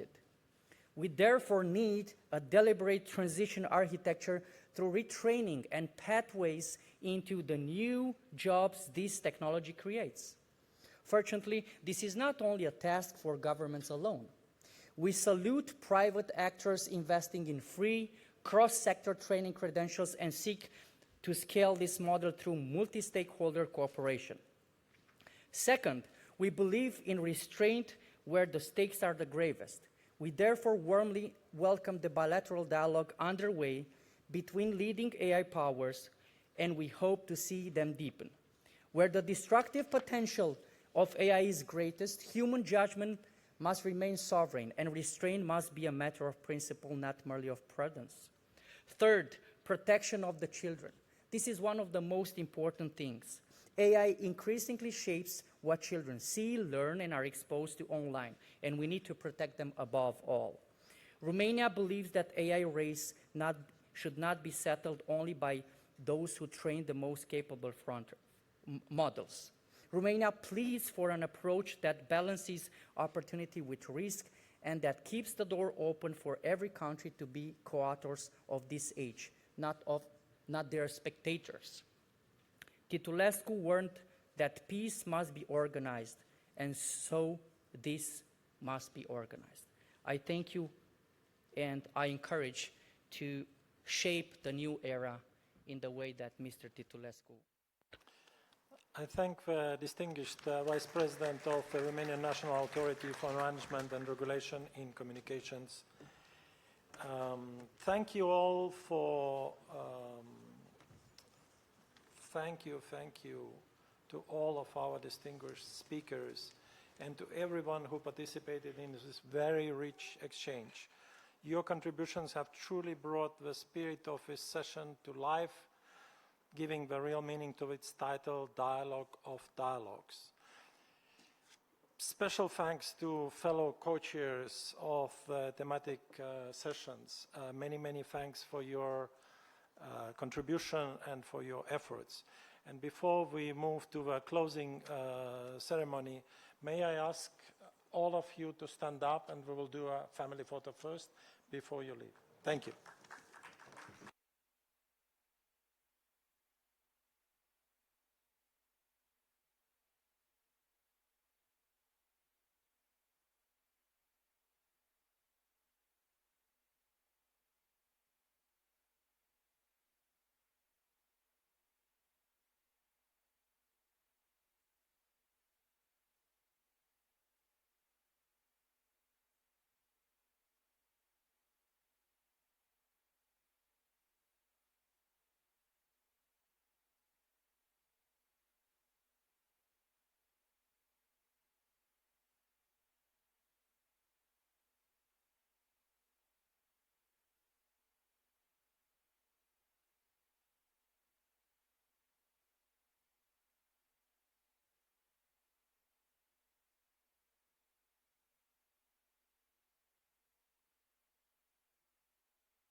Okay, we are now at our final session for the day. So to begin with this ceremony, can I invite back to the podium Guy Ryder, Undersecretary General for Policy, Thomas Lamanauskas, Deputy Secretary General of ITU, Maria Gabriel, ADG of UNESCO, and Amandeep Singh Gill, USG and a Special Envoy for Digital and Emerging Technologies.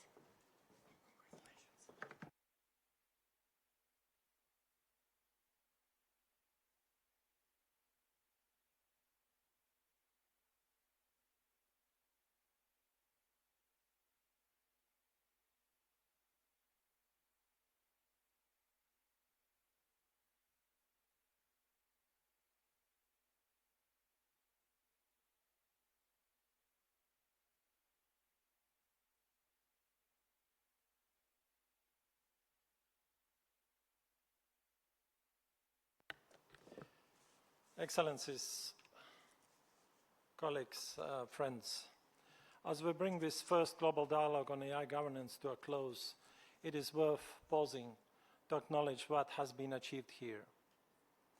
We have not simply convened the meeting. Together, we have helped establish the new global platform with UN convening power for global cooperation on one of the defining issues of our time. More than 4,200 registered participants from 1,800 entities representing nearly 170 member states. Heads of states and government, ministers, international organizations, civil society, academia, the technical community, and the private sector. Impressive. What has stood out is not only the breadth of participation, it is the depth. This dialogue began with evidence. The independent international scientific panel handed us its first report, the minimum consensus of 40 leading international experts who answered only to the evidence. The message was sobering. Capabilities are advancing faster than our ability to verify and govern them, and many countries still lack the capacity to test, audit, or oversee these systems. But the message was also clear. The benefits are real in health, in science, in food security, and the harms are not hypothetical. They are happening now to real people, including children.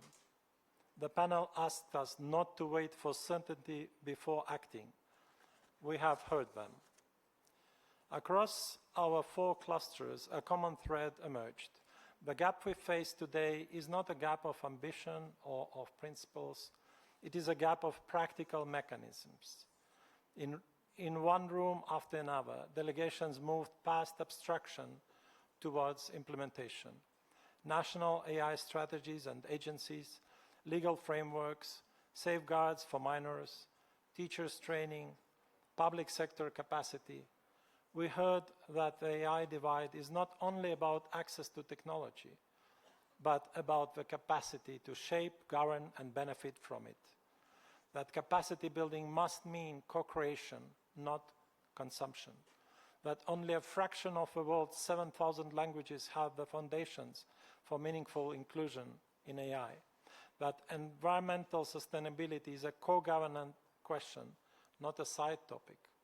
And that children, the fastest adopters of this technology, must be protected by design, not taken as an afterthought. This morning carried these threads further. Our discussions on safe, secure, and trustful AI returned to where this dialogue began. The scientific evidence base and its role in shaping safety frameworks through a shared minimum baseline and common technical standards. Our conversations on human rights set our priorities for the years ahead, including independent justice systems that keep AI accountable to humans and the protection of children's rights. And in the dialogue of dialogues that just concluded, we drew these many conversations into one, reflecting on convergence, complementarity, and mutual learning across this dialogue. So taken together, this confirms that with dialogue has shown throughout. Approaches may differ, but there is a shared recognition of a need for international cooperation and of the value of a common space where differences can be expressed constructively. No single country, company, or institution can govern this technology alone. Multilateralism here is not optional. This is not the end of a process, it is the beginning of one. We look ahead to a continuation of a global dialogue in 2027, and we take with us a challenge issued in this very building, to arrive there not with restated principles, but with named, supported, and result-oriented commitments. In the meantime, the work does not pause.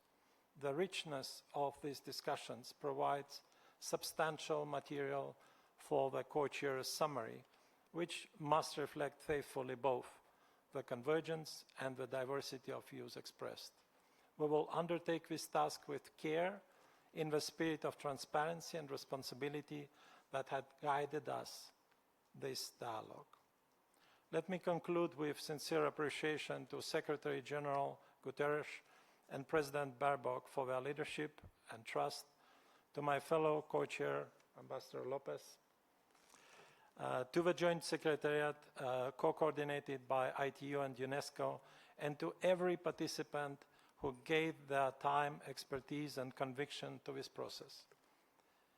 And special thanks go to our teams, to Greta, Robert, and Walter,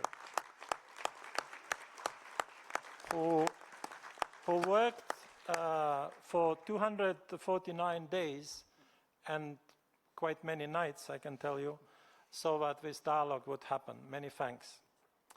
And one of our discussions offered a simple measure of success. It was repeated, by the way, here. Not who uses AI first, but who uses it wisely, as also President Karis of Estonia mentioned.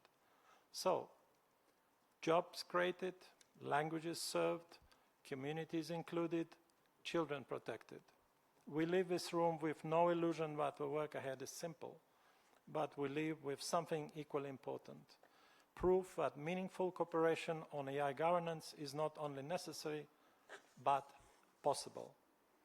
At the opening, I expressed the hope that this dialogue might spark a San Francisco moment for AI, and we as a co-chairs did our best to gather you here, and we have created the platform, and I think that we can all feel the momentum here. So it is now yours to carry this work forward. Thank you.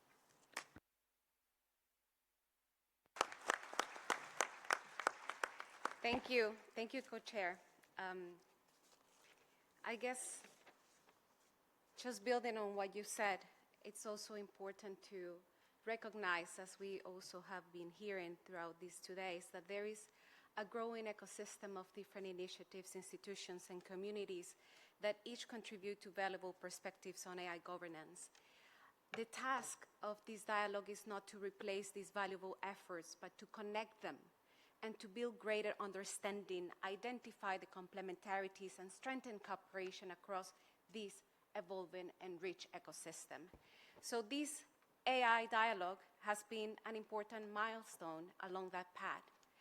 And I completely agree with you that this conversation here should not end today, because the ideas that we have shared in this room should inform national strategies, regional initiatives, also the international organizations, startup bodies, technical communities, and other AI governance processes around the world. And the relationships built here should continue to grow. The partnerships formed here should continue to deliver practical cooperation.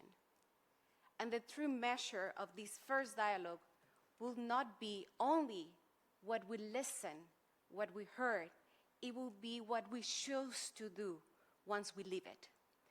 We hope that the spirit of openness, mutual respect, and shared purpose that has characterized these discussions will continue to inspire cooperation well beyond Geneva. And we look forward to building on this work together when we meet again for the second UN Global Dialogue on AI Governance in May 2027.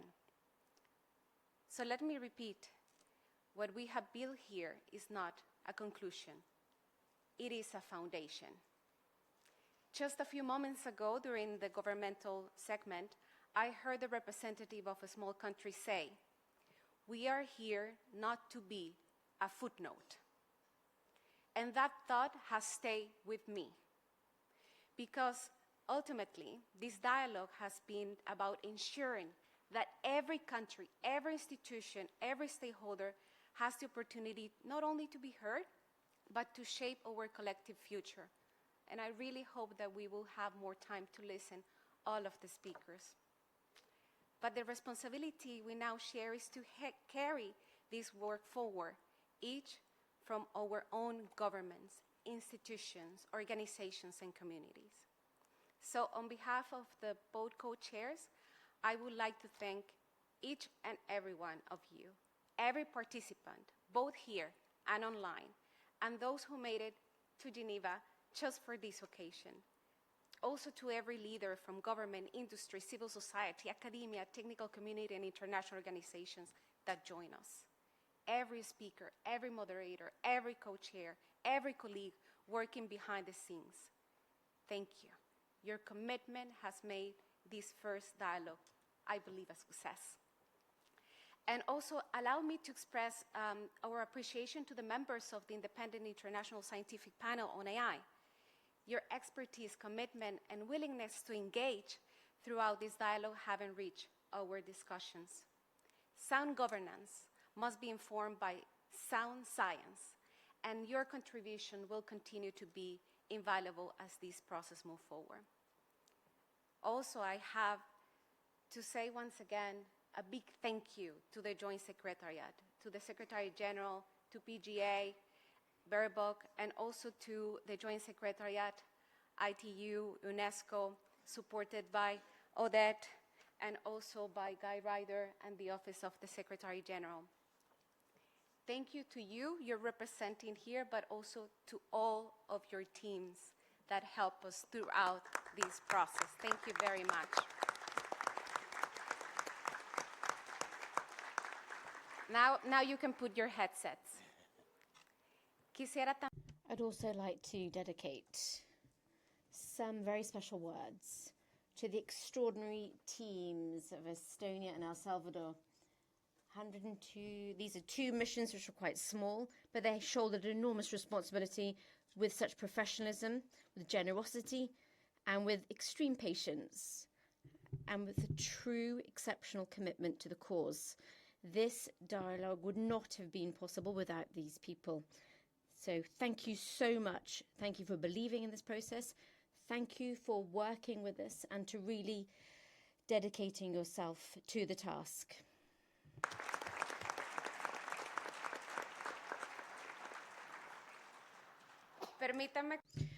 Allow me to conclude with a more personal reflection, if I may. It has been a true privilege to co-chair this process. During these months, I've had an opportunity to get to know extremely amazing people throughout the world with experiences and different priorities, but united towards a genuine commitment to put AI to the service of humanity.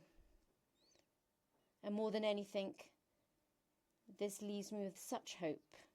And if you'll allow me, on behalf of the two co-chairs, I'd all like to express our deepest gratitude to our families. They have walked this path with us, with these endless days, long nights, constant travelling. This work has required a lot of time from us, so thank you to our families for your patience and for your unconditional support. Thus, with these closing words, allow us to now close the first global dialogue on AI. Thank you very much, one and all, for your participation. And we wish you a very safe journey home, and we look forward to meeting you in 2027. Thank you.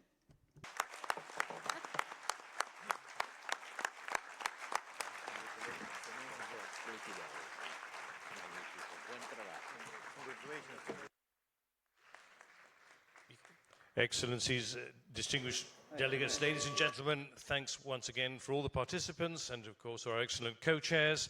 We'd like to highlight to you that conversation isn't over. It continues throughout Geneva Digital Week, and we invite you to join the AI for Good Global Summit and the WSIS Forum 2026, where the international community will continue exploring how digital technologies and artificial intelligence can advance sustainable development and benefit for all. And now we must ask you, unfortunately, to leave the room, to clear the room and clear the building as quickly as possible. Unfortunately, we've run over time, and it has to be prepared for the next event. So many thanks, wishing you a productive and inspiring week ahead, and thank you for your participation.